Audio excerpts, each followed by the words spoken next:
ਵਾਹਿਗੁਰੂ ਸਾਹਿਬ JIO ਦੋਹਰਾ। ਬੈਸੇ ਪਾਧੇ ਪਾਸ ਤਬ ਸ੍ਰੀ ਨਾਨਕ ਸੁਖ ਕੰਦ। ਵਾਰਿਕ ਰਵ ਸਾਹਿਰ ਕਰ ਜਨ ਅਰਬਿੰਦ ਆਨੰਦ। ਬੈਸੇ ਪਾਧੇ ਪਾਸ ਤਬ। ਵਾਹਿਗੁਰੂ ਜੀ ਕਾ ਖਾਲਸਾ ਵਾਹਿਗੁਰੂ ਜੀ ਕੀ ਫਤਿਹ। ਗੁਰੂ ਗਰੀਬ ਨਵਾਜ ਅੰਤਰਜਾਮੀ ਭਗਤ ਵਛਲ ਕਿਰਪਾ ਦੇ ਖਜ਼ਾਨੇ ਧੰਨ ਧੰਨ ਸਾਹਿਬ ਸ੍ਰੀ ਗੁਰੂ ਗ੍ਰੰਥ ਸਾਹਿਬ ਮਹਾਰਾਜ ਦੀ ਪਾਵਨ ਪਵਿੱਤਰ ਹਜ਼ੂਰੀ ਵਿੱਚ ਬਿਰਾਜਮਾਨ ਗੁਰੂ ਰੂਪ ਗੁਰੂ ਖਾਲਸਾ ਸਾਧ ਸੰਗਤ ਜੀ, ਧੰਨ ਧੰਨ ਸਤਿਗੁਰੂ ਗੁਰੂ ਨਾਨਕ ਦੇਵ ਸਾਹਿਬ ਜੀ ਮਹਾਰਾਜ ਬਾਲ ਲੀਲਾ ਕਰ ਰਹੇ ਹਨ ਅਤੇ ਨਾਲ ਨਾਲ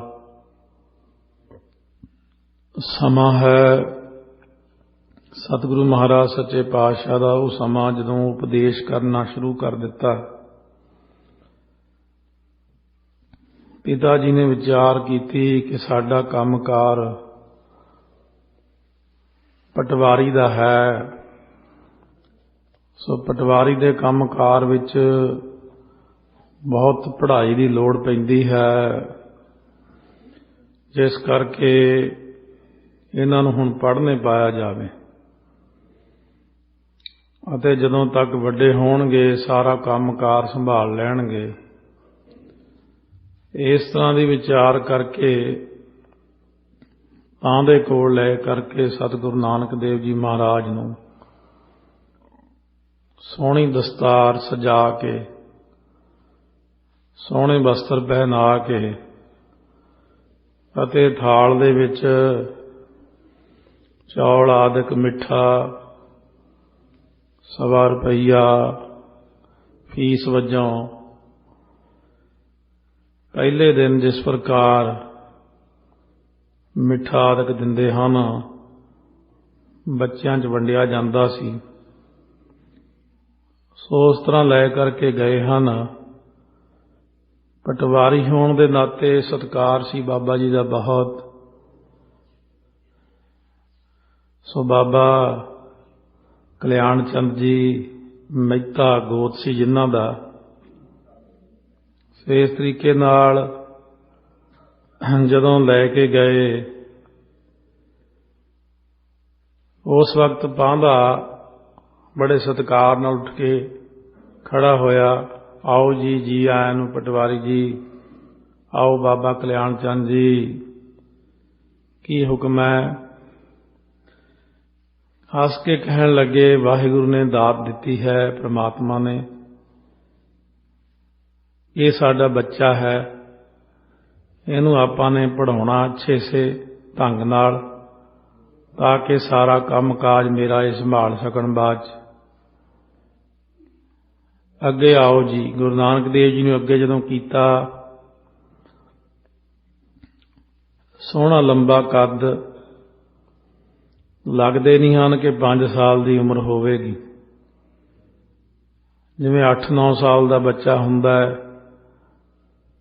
ਔਰ ਹਿਰਨ ਦੇ ਬੱਚੇ ਵਰਗੀਆਂ ਵੱਡੀਆਂ ਵੱਡੀਆਂ ਸੋਹਣੀਆਂ ਅੱਖਾਂ, ਤਿੱਖਾ ਨੱਕ, ਚੌੜਾ ਮੱਥਾ, ਛੋਟੀ ਜਿਹੀ ਦਸਤਾਰ ਅਤੇ ਪ੍ਰਕਾਸ਼ਮਈ ਚਿਹਰਾ, ਸੂਰਜ ਵਰਗਾ। ਜਦੋਂ ਅੱਗੇ ਕੀਤਾ ਪਾਂਧੇ ਦੇ,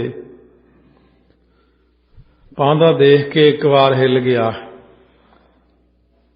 ਇਹਨਾਂ ਨੂੰ ਪੜ੍ਹਾਉਣਾ ਹੈ, ਇਹ ਤਾਂ ਪਹਿਲਾਂ ਹੀ ਪੜ੍ਹੇ ਹੋਏ ਲੱਗਦੇ ਨੇ। ਉਸ ਵਕਤ ਮਹਾਰਾਜ ਸੱਚੇ ਪਾਤਸ਼ਾਹ ਦਾ ਦਰਸ਼ਨ ਕਰਕੇ ਮਨ ਨੂੰ ਇੱਕ ਠੰਡ ਪ੍ਰਤੀਤ ਹੁੰਦੀ ਹੈ, ਸ਼ਾਂਤੀ ਆਉਂਦੀ ਹੈ, ਔਰ ਕਹਿਣ ਲੱਗੇ, ਹਾਂ ਇਹਨਾਂ ਨੂੰ ਤਾਂ ਜ਼ਰੂਰ ਪੜ੍ਹਾਵਾਂਗਾ ਮੈਂ। ਸੋ ਇਸ ਤਰ੍ਹਾਂ ਮਹਾਰਾਜ ਸੱਚੇ ਪਾਤਸ਼ਾਹ ਪਹਿਲੇ ਦਿਨ ਜਦੋਂ ਪੜ੍ਹਨ ਗਏ, ਆਓ ਅੱਗੇ ਸਰਵਣ ਕਰਦੇ ਹਾਂ। ਬਿਨਾਂ ਪੜ੍ਹਾਏ ਪੜ੍ਹ ਰਹੇ ਅਵਰ ਪੜ੍ਹਾਵਣ ਹਾਰ। ਇਹ ਤਾਂ ਹੋਰਨਾਂ ਨੂੰ ਪੜ੍ਹਾਉਣ ਵਾਲੇ ਤਾਂ ਬਿਨਾਂ ਪੜ੍ਹਾਏ ਹੀ ਪੜ੍ਹੀ ਜਾਂਦੇ ਨੇ। ਸੋ ਲੋਕੀ ਕਈ ਵਾਰ ਐਸਾ ਜ਼ਿਕਰ ਕਰ ਦਿੰਦੇ ਨੇ ਕਿ ਫਲਾਨਾ ਪੜ੍ਹਿਆ ਨਹੀਂ ਸੀ, ਕਈਆਂ ਨੇ ਭਗਤ ਕਬੀਰ ਫਰੀਦ ਨਾਮਦੇਵ ਤੇ ਕਿੰਤੂ ਕੀਤਾ, ਉਹ ਕਿਹੜਾ ਪੜ੍ਹੇ ਹੋਏ ਸੀ। ਸੋ ਜਿਹੜਾ ਦੇਖਣ ਨੂੰ ਲੱਗਦਾ ਕਿ ਪੜ੍ਹਿਆ ਨਹੀਂ, ਉਹ ਤਾਂ ਤਰਲੋਕੀ ਦਾ ਮਾਲਕ, ਸਾਰੀਆਂ ਵਿਦਿਆ ਦੇ ਗਿਆਤੇ ਹੁੰਦੇ ਨੇ, ਬ੍ਰਹਮ ਗਿਆਨੀ। ਆਓ ਸ਼ਰਵਣ ਕਰਦੇ ਹਾਂ, ਰਸਨਾ ਨੂੰ ਕਰੀਏ ਪਵਿੱਤਰ, ਪਿਆਰ ਸਤਿਕਾਰ ਨਾਲ। ਗੱਜ ਕੇ ਆਖੋ ਸਤਿਨਾਮ ਸ੍ਰੀ ਵਾਹਿਗੁਰੂ ਸਾਹਿਬ ਜੀ, ਸਤਿਨਾਮ ਸ੍ਰੀ ਵਾਹਿਗੁਰੂ ਸਾਹਿਬ ਜੀ। ਦੋਹਰਾ ਬੈਸੇ ਪਾਦੇ ਪਾਸ ਤਬ, ਸ੍ਰੀ ਨਾਨਕ ਸੁਖ ਕੰਦ। ਸੁਖਾਂ ਦਾ ਜੋ ਮੂਲ ਹਨ, ਸੁਖਾਂ ਦੇ ਦੇਣ ਵਾਲੇ, ਸੁਖਾਂ ਦੇ ਦਾਤੇ ਗੁਰੂ ਨਾਨਕ ਦੇਵ ਜੀ ਪਾਂਦੇ ਦੇ ਕੋਲ ਤਦੋਂ ਬੈਠ ਗਏ। ਵਾਰਿਕ ਰਵਸਾ ਹੀਰ ਕਰ, ਜਨ ਅਰਬਿੰਦ ਆਨੰਦ। ਬਾਰਿਕ ਜੋ ਬਾਲਕ, ਰੱਬ ਤੋਂ ਭਾਵ ਸੂਰਜ ਵਰਗਾ ਗੁਰੂ ਨਾਨਕ ਦੇਵ ਜੀ ਦਾ ਚਿਹਰਾ ਪ੍ਰਕਾਸ਼ਮਈ, ਔਰ ਰੱਬ ਦੇ ਪਿਆਰੇ ਜਿਹੜੇ ਜਨ ਹੁੰਦੇ ਨੇ, ਸੰਗਤ ਜੋ ਹੈ, ਇਹ ਮਾਨੋ ਕਮਲ ਦੇ ਫੁੱਲਾਂ ਵਰਗੇ ਹਨ। ਜਗਿਆਸੂ ਦੇਖ ਕੇ ਸੰਗਤ ਖਿੜ ਜਾਂਦੀ ਗੁਰੂ ਨਾਨਕ ਦੇਵ ਜੀ ਨੂੰ। ਇਸੇ ਤਰ੍ਹਾਂ ਹੀ ਪਾਂਧਾ ਵੀ ਦਰਸ਼ਨ ਕਰਕੇ ਖਿੜ ਗਿਆ। ਕਬਿਤ ਕਾਲੂ ਕਹੇ ਪਾਦਾ ਸੁਨ, ਨਾਨਕ ਹਮਾਰ ਸੂਨ। ਜਾਂ ਕੋ ਤੂੰ ਪੜਾਏ ਗੁਣ ਦੀਜੈ ਨਿਤ ਹੇਤ ਸਾ। ਬਾਬਾ ਕਲਿਆਣ ਚੰਦ ਜੀ ਕਹਿਣ ਲੱਗੇ, ਪਾਂਧਾ ਜੀ ਸੁਣੋ। ਸੋ ਨਾਨਕ ਪਦ ਉਦੋਂ ਵਰਤਿਆ, ਉਹਨਾਂ ਨੇ ਵਰਤਣਾ, ਅਸੀਂ ਨਹੀਂ। ਅਸੀਂ ਤਾਂ ਗੁਰੂ ਨਾਨਕ ਦੇਵ ਜੀ ਕਹਾਂਗੇ ਨਾ। ਸੋ ਗੁਰੂ ਨਾਨਕ ਦੇਵ ਜੀ ਮਹਾਰਾਜ ਬਾਲਪਣੇ ਦੀ ਅਵਸਥਾ ਬਾਲ ਲੀਲਾ ਕਰਦੇ ਹੋਏ ਕਹਿਣ ਲੱਗੇ, ਇਹ ਮੇਰਾ ਸੂਨ ਤੋਂ ਭਾਵ ਪੁੱਤਰ ਹੈ, ਇਹਨਾਂ ਨੂੰ ਤੁਸੀਂ ਪੜ੍ਹਾਉਣਾ ਹੈ। ਇਹਨਾਂ ਨੂੰ ਬੜੇ ਪਿਆਰ ਨਾਲ ਇਹ ਜਿਹੜਾ ਵਿਦਿਆ ਦਾ ਗੁਣ ਹੈ ਸਿਖਾਉਣਾ ਕਰੋ। ਦਿਓ ਮੈਂ ਉਪਾਇ ਨ ਗੁਨਾਇਨ, ਸੋ ਹੋਏ ਜਬ ਏਕ ਦੋ ਹਾਇ ਨ ਮੈਂ ਕੀਜੀਐ ਸੁਚੇਤ ਸੋ। ਹੁਣ ਜਦੋਂ ਇਹਨਾਂ ਨੂੰ ਤੁਸੀਂ ਚੰਗੀ ਤਰ੍ਹਾਂ ਬਹੁਤ ਸੋਹਣਾ ਪੜ੍ਹਾ ਦਿਓਗੇ ਨਾ, ਤੁਹਾਨੂੰ ਮੈਂ ਉਪਾਇਨ ਦੇਵਾਂਗਾ, ਬੜੀਆਂ ਸੁੰਦਰ ਸੁੰਦਰ ਭੇਟਾਵਾਂ, ਜਿਵੇਂ ਗਿਫਟ ਦੇ ਦਿੰਦੇ ਨੇ। ਇਸੇ ਤਰ੍ਹਾਂ ਹੀ ਗੁਨਾਇਨ ਜਿਹੜਾ ਹੈ, ਗੁਣਾਂ ਦਾ ਘਰ ਇਹਨਾਂ ਨੂੰ ਬਣਾ ਦਿਓ। ਜਦੋਂ ਇਹ ਬਣ ਜਾਣਗੇ ਨਾ, ਏਕ ਦੋ ਹਾਇਨ ਮੈਂ, ਇਹਨਾਂ ਨੂੰ 1-2 ਸਾਲਾਂ ਦੇ ਵਿੱਚ ਹੀ ਅੱਛਾ ਸੁਚੇਤ ਬੱਚਾ ਬਣਾ ਦਿਓ, ਵਧੀਆ ਰੱਟੇ ਲਵਾ ਦਿਓ ਪਹਾੜਿਆਂ ਨੂੰ, ਤਾਂ ਕਿ ਇਹਨਾਂ ਨੂੰ ਸਾਰੀਆਂ ਗਿਣਤੀਆਂ ਮਿਣਤੀਆਂ ਆ ਸਕਣ। ਇਹ ਮੇਰੀ ਬਾਂਹ ਬਣ ਜਾਵੇ ਸੱਜੀ, ਮੇਰਾ ਪੁੱਤਰ ਪਟਵਾਰ ਦੇ ਕੰਮ ਵਿੱਚ ਮੇਰਾ ਹੱਥ ਵਟਾਵੇਗਾ। ਐਸੇ ਮੁਖ ਭਾਖ ਜਾਂ ਬਿਲਾਖ ਮੈਂ ਪੜਾਵਣੇ ਕੀ, ਸੌਂਪਕਾਰ ਆਤਮ ਜਗਾਵਨ ਉਨ ਕੇ ਤਸੋ। ਇਉਂ ਮੁਖ ਦੇ ਵਿੱਚੋਂ ਬਚਨ ਆਖ ਕੇ ਕਿ ਅਭਿਲਾਖਾ ਹੈ ਪੜਾਉਣ ਦੀ, ਇਹਨਾਂ ਨੂੰ ਸੌਂਪ ਕਰਕੇ ਆਪਣੇ ਆਤਮਜ ਤੋਂ ਭਾਵ ਪੁੱਤਰ ਨੂੰ। ਪੁੱਤਰ ਸੋ ਪਹਿਲਾਂ ਵੀ ਬਚਨ ਆਇਆ ਹੈ, ਸ਼ੂਨ ਉਹ ਵੀ ਪੁੱਤਰ ਦਾ ਭਾਵ ਹੈ, ਆਤਮਜ ਇਹ ਵੀ ਪੁੱਤਰ ਦਾ ਭਾਵ ਹੈ, ਤਾਤ ਇਹ ਵੀ ਪੁੱਤਰ ਹੈ। ਜਿੱਥੇ ਜਿੱਥੇ ਜਿੰਨੇ ਅੱਖਰਾਂ ਵਰਤਣੇ ਕਵਿਤਾ ਦੇ ਹਿਸਾਬ ਨਾਲ, ਸੋ ਕਵੀ ਜੀ ਉਹਨੇ ਇੱਕ ਅੱਖਰ ਲਗਾ ਦਿੰਦੇ ਨੇ। ਆਤਮਜ ਜਾ ਤੋਂ ਭਾਵ ਪੈਦਾ ਹੋਇਆ, ਆਤਮ ਤੋਂ ਭਾਵ ਮੇਰੇ ਤੋਂ। ਇਸ ਕਰਕੇ ਮੇਰਾ ਪੁੱਤਰ ਹੈ ਗੁਰੂ ਨਾਨਕ। ਇਹਨਾਂ ਨੂੰ ਸੌਂਪ ਕਰਕੇ ਪਾਂਧੇ ਨੂੰ ਸਤਿਗੁਰੂ ਸੱਚੇ ਪਾਤਸ਼ਾਹ ਨੂੰ ਚਲਿਆ ਗਿਆ। ਉਸ ਵਕਤ ਬਾਬਾ ਕਲਿਆਣ ਚੰਦ ਜੀ ਸੌਂਪ ਕਰਕੇ ਆਪਣੇ ਘਰ ਚਲੇ ਗਏ। ਪਾਦੇ ਅਹਲਾਦ ਕੈ ਮਹੂਰਤ ਕੋ ਸਾਧ ਕੈ, ਸਵਰਸਤੀ ਅਰਾਧ ਕੈ ਜੋ ਸਭੈ ਮਤ ਦੇਤ ਸੋ। ਹੁਣ ਪਾਂਧੇ ਨੇ ਸੋਚਿਆ ਖੁਸ਼ ਹੋ ਕੇ ਵੀ ਮੈਨੂੰ ਬਾਬਾ ਕਲਿਆਣ ਚੰਦ ਦਾ ਸਪੁੱਤਰ ਪੜ੍ਹਾਉਣ ਦਾ ਮੌਕਾ ਮਿਲਿਆ, ਅੱਛਾ ਪੈਸਾ ਭੇਟਾ ਸਭ ਕੁਝ ਮਿਲਣਾ ਹੈ। ਇਸ ਤਰ੍ਹਾਂ ਖੁਸ਼ ਹੋਏ ਨੇ। ਅੱਛੀ ਤਰ੍ਹਾਂ ਮਹੂਰਤ ਨੂੰ ਸਾਧਿਆ ਹੈ, ਸੋਧ ਕੇ ਕਿ ਕਿਹੜਾ ਸਮਾਂ ਪੜ੍ਹਾਉਣ ਲਈ ਆਰੰਭ ਕਰੀਏ। ਪੜ੍ਹ ਵਿਦਿਆ ਇਹਨਾਂ ਦੀ, ਅਤੇ ਸਰਸਵਤੀ ਜੋ ਵਿਦਿਆ ਦੀ ਦੇਵੀ ਹੈ, ਜੋ ਸਭ ਨੂੰ ਸਮੱਤ ਦਿੰਦੀ ਹੈ, ਜੋ ਮਤ ਦੇ ਉੱਤੇ ਸ੍ਰੇਸ਼ਟਤਾ ਰੱਖਦੀ ਹੈ, ਜ਼ੁਬਾਨ ਤੇ ਬੋਲਦੀ ਹੈ, ਸ਼ਕਤੀ ਪਰਮੇਸ਼ਰ ਦੀ ਹੋਈ ਹੈ, ਕਰਮ ਕਰਦੀ ਉਹਦੇ ਹੁਕਮ ਦੇ ਅੰਦਰ। ਪਾਉਂਦੇ ਨੇ ਆਰਾਧ ਕੇ ਸਰਸਵਤੀ ਨੂੰ, ਸਮਾਂ ਦੇਖ ਕੇ, ਅੱਛਾ ਮਹੂਰਤ ਕੱਢ ਕੇ।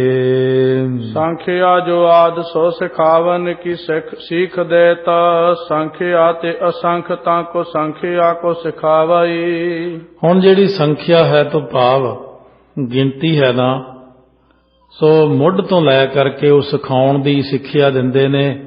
ਸੰਖਿਆ ਭਾਵ ਗਿਣਤੀ ਕਿਹਨੂੰ? ਜੋ ਕਿਹਨੂੰ ਗਿਣਤੀ ਸਿਖਾਉਂਦੇ ਨੇ? ਅਸੰਖ ਜੋ ਪ੍ਰਮਾਤਮਾ ਹੈ, ਗੁਰੂ ਨਾਨਕ ਦੇਵ ਜੀ।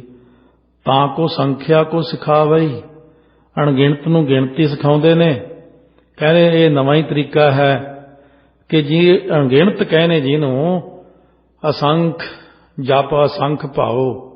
ਜੋ ਅਸੰਖ ਪ੍ਰਮਾਤਮਾ ਹੈ, ਗਿਣਤੀ ਤੋਂ ਪਰੇ ਹੈ, ਉਸ ਪ੍ਰਮਾਤਮਾ ਨੂੰ ਅੱਜ ਪਾਂਦੇ ਦੇ ਕੋਲ ਬਿਠਾਇਆ ਕਿ ਹੇ ਅਸੰਖ ਵਾਹਿਗੁਰੂ, ਇਹਨਾਂ ਕੋਲੋਂ ਗਿਣਤੀ ਸਿੱਖ ਲਓ ਜੀ। ਜਾਨਕ ਵਿਸਾਏ ਗਇਓ ਤਾਂਤੇ ਤੇਹ ਮਾਨ ਕਹਿਓ, ਪੜ੍ਹੈ ਆਨ ਬਾਕ ਜੈਸੇ ਪਾਦਾ ਸੋ ਪੜਾਵਈ। ਹੁਣ ਜਦੋਂ ਪਿਤਾ ਜੀ ਬਿਠਾ ਕਰਕੇ ਚਲੇ ਗਏ, ਉਸ ਵਕਤ ਇਹ ਮੰਨ ਕੇ ਕਿਹਾ ਕਿ ਜੋ ਮੈਂ ਕਹਾਂਗਾ ਨਾ, ਤੁਸੀਂ ਉਹ ਪਿੱਛੇ ਪਿੱਛੇ ਮੇਰੇ ਕਹਿਣਾ, ਤੇ ਹੋਰ ਵਾਕ ਨਹੀਂ ਕਹਿਣਾ ਕੋਈ। ਮੈਂ ਕਹਾਂਗਾ ਜਿਸ ਪ੍ਰਕਾਰ, ਉਸੇ ਤਰ੍ਹਾਂ ਹੀ ਤੁਸੀਂ ਬਚਨ ਕਹਿਣਾ। ਹੌਲੀ ਹੌਲੀ ਤੁਹਾਨੂੰ ਫਿਰ ਪੜ੍ਹਾਈ ਆ ਜਾਵੇਗੀ। ਜਾਨ ਮਤਵਾਨ ਅਪਰਮਾਨ ਹਰਖ ਮਾਨ ਕੀਨੋ, ਅਨਮਾਨ ਇਹ ਦੇਰ ਨਾ ਲਗਾਵਈ। ਪਾਉਂਦੇ ਨੇ ਬਹੁਤ ਬੱਚੇ ਪੜ੍ਹਾਏ ਨੇ, ਔਰ ਮਸਤਕ ਦੇਖ ਕੇ ਪਹਿਚਾਣ ਗਿਆ ਕਿ ਬੱਚਾ ਬਹੁਤ ਮਤਵਾਨ ਲੱਗਦਾ। ਅਪਰਮਾਨ ਹਰਖਾਨ ਮਨ ਕੀਨੋ ਅਨੁਮਾਨ, ਖੁਸ਼ ਹੋਇਆ ਬੜਾ, ਮਨ ਦੇ ਅੰਦਰ ਅਨੁਮਾਨ ਲਾਇਆ, ਇਹ ਬੱਚਾ ਦੇਰ ਨਹੀਂ ਲਾਏਗਾ ਪੜ੍ਹਨ ਵਾਸਤੇ। ਮੇਰਾ ਖਿਆਲ ਹੈ ਕਿ ਇਹ ਬੱਚਾ ਬਹੁਤ ਲਾਇਕ ਹੈ।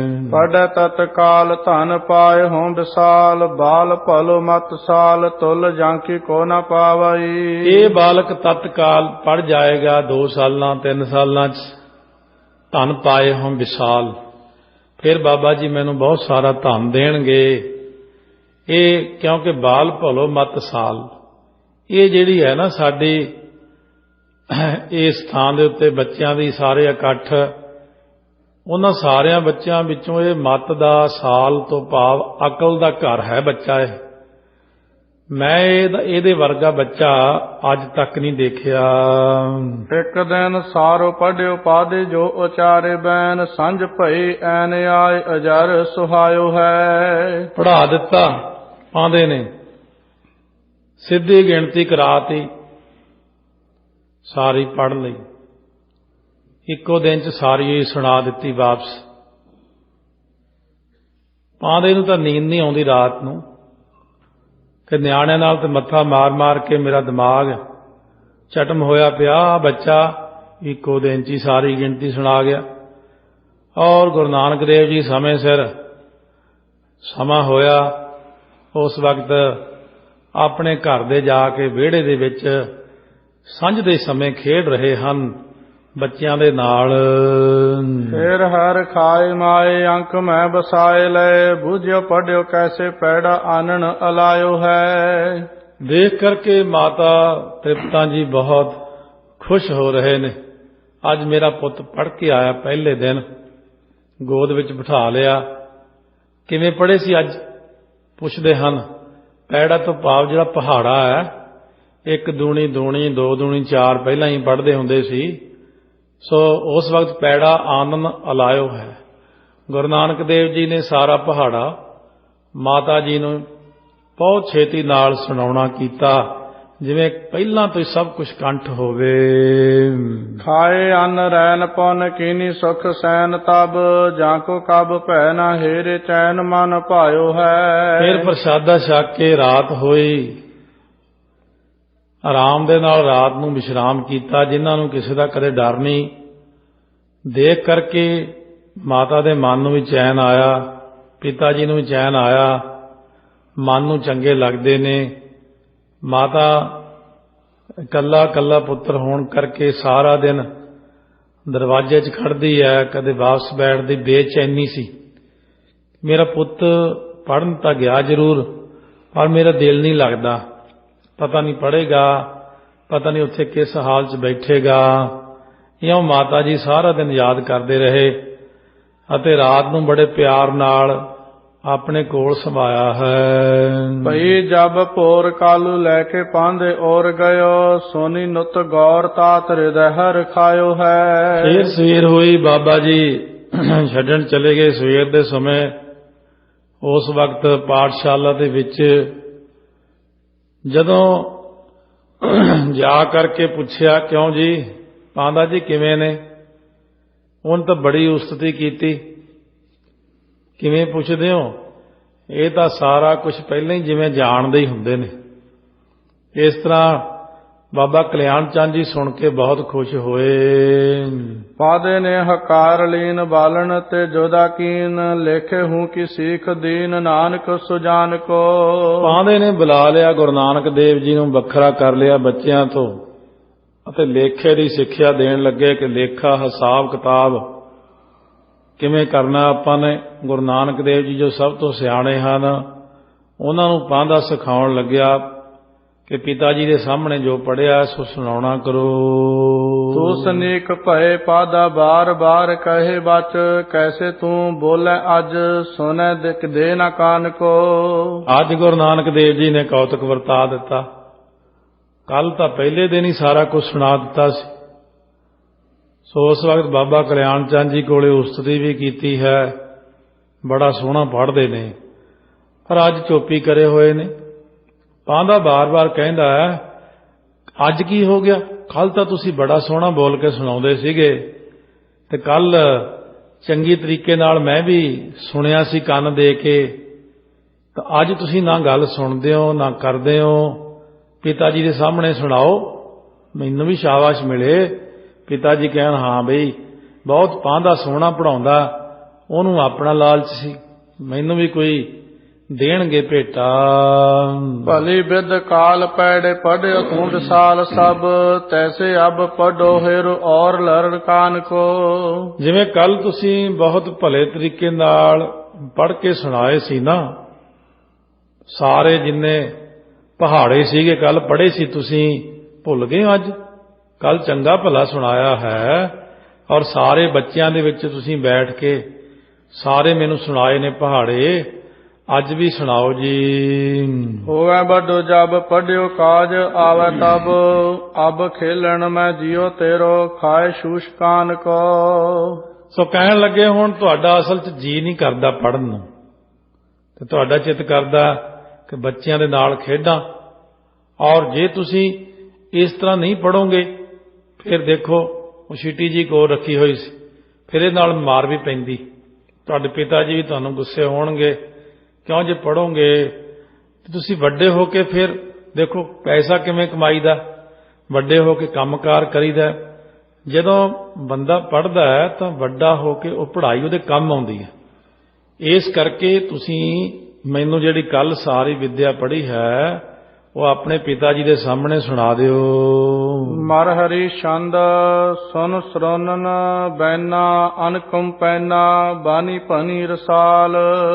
ਸੁਣ ਕਰਕੇ ਆਪਣੇ ਕੰਨਾਂ ਦੇ ਵਿੱਚ ਬਚਨ ਅਨਕਮ ਪੈਨਾ, ਕਿਰਪਾਲੂ ਸਤਿਗੁਰੂ ਜੀ ਨੇ ਬੜੀ ਮਿੱਠੀ ਬਾਣੀ, ਸੁੰਦਰ ਬਾਣੀ ਬੋਲੀ। ਕਿਆ ਆਪ ਪੜ੍ਹੇ ਤੁਮ ਕਰਿਓ ਨਿਜ ਸਮ, ਕਹਿ ਲਾਹਾ ਲੈ ਸਾਲ। ਸੋ ਕੀ ਤੁਸੀਂ ਆਪ ਪੜ੍ਹੇ ਹੋ, ਕਰੋਗੇ ਮੈਨੂੰ ਆਪਣੇ ਵਰਗਾ ਬਣਾ ਲਓਗੇ? ਕਹਿ ਲਾਹਾ ਲੈ ਸਾਲ ਕੇ, ਜਿਹੜਾ ਸ੍ਰੇਸ਼ਟ ਲਾਹਾ ਲਾਉਂਗੇ। ਸੇ ਮੁਖੀ ਬਸੇਖਾ ਕੋ ਭਲ ਲੇਖਾ, ਪਾਦਾ ਮੋਹਿ ਬਤਾਏ। ਸੇ ਮੁਖੀ ਤੋਂ ਭਾਵ ਹੁੰਦਾ ਬੁੱਧੀਵਾਨਾਂ ਲਈ, ਜਿਹੜੇ ਬੁੱਧੀਵਾਨ ਹੁੰਦੇ ਨੇ ਉਹਨਾਂ ਲਈ।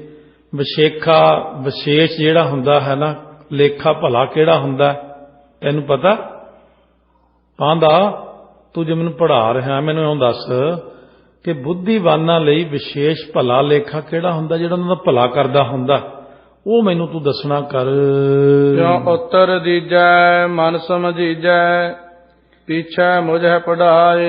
ਇਸ ਗੱਲ ਦਾ ਮੈਨੂੰ ਉੱਤਰ ਦੇ, ਬਾਅਦ ਵਿੱਚ ਤੂੰ ਮੈਨੂੰ ਸਮਝਾਈ, ਫੇਰ ਮੈਨੂੰ ਪੜ੍ਹਾਈ। ਸੋ ਪੱਟੀ ਆਸਾ ਮਹੱਲਾ ਪਹਿਲਾ। ਪੱਟੀ ਗੁਰੂ ਨਾਨਕ ਦੇਵ ਜੀ ਨੇ ਬਾਣੀ ਲਿਖੀ, ਉਹ ਸਰਲੇਖ ਹੀ ਪੱਟੀ ਹੈ। ਉਹਦੇ ਵਿੱਚ ਮਹਾਰਾਜ ਨੇ ਬਚਨ ਕੀਤਾ ਹੈ, ਲੇਖਾ ਦੇਣਾ ਵੀਰਾ ਤਉ ਪੜ੍ਹਿਆ। ਵੀਰਾ ਜਦ ਲੇਖਾ ਦੇਣਾ ਪਊ ਨਾ ਜਾ ਕੇ ਪਰਲੋਕ ਵਿੱਚ, ਉੱਥੇ ਪਤਾ ਲੱਗਦਾ ਕਿ ਪੜ੍ਹਿਆ ਤੇ ਅਨਪੜ੍ਹਿਆ ਕੌਣ ਹੁੰਦਾ।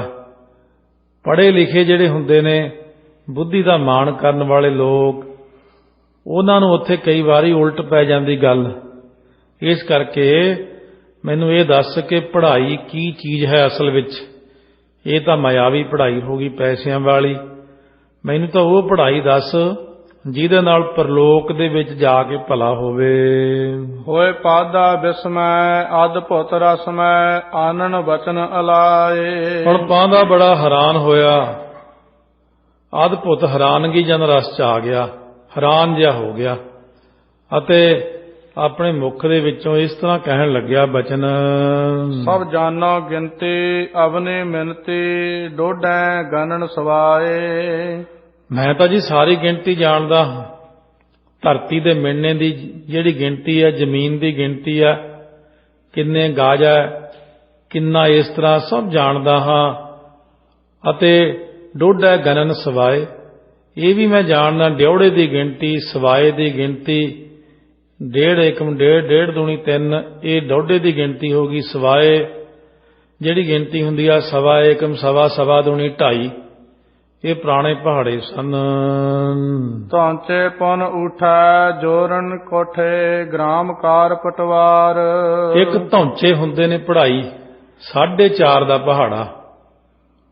ਇਸ ਤਰ੍ਹਾਂ ਕਹਿੰਦੇ ਫਿਰ ਪੁਨ ਊਂਠੈ 3.5 ਦਾ ਪਹਾੜਾ, ਇਹਨੂੰ ਧੌਂਚੇ ਤੇ ਊਂਠਾ ਵੀ ਕਹਿੰਦੇ ਨੇ।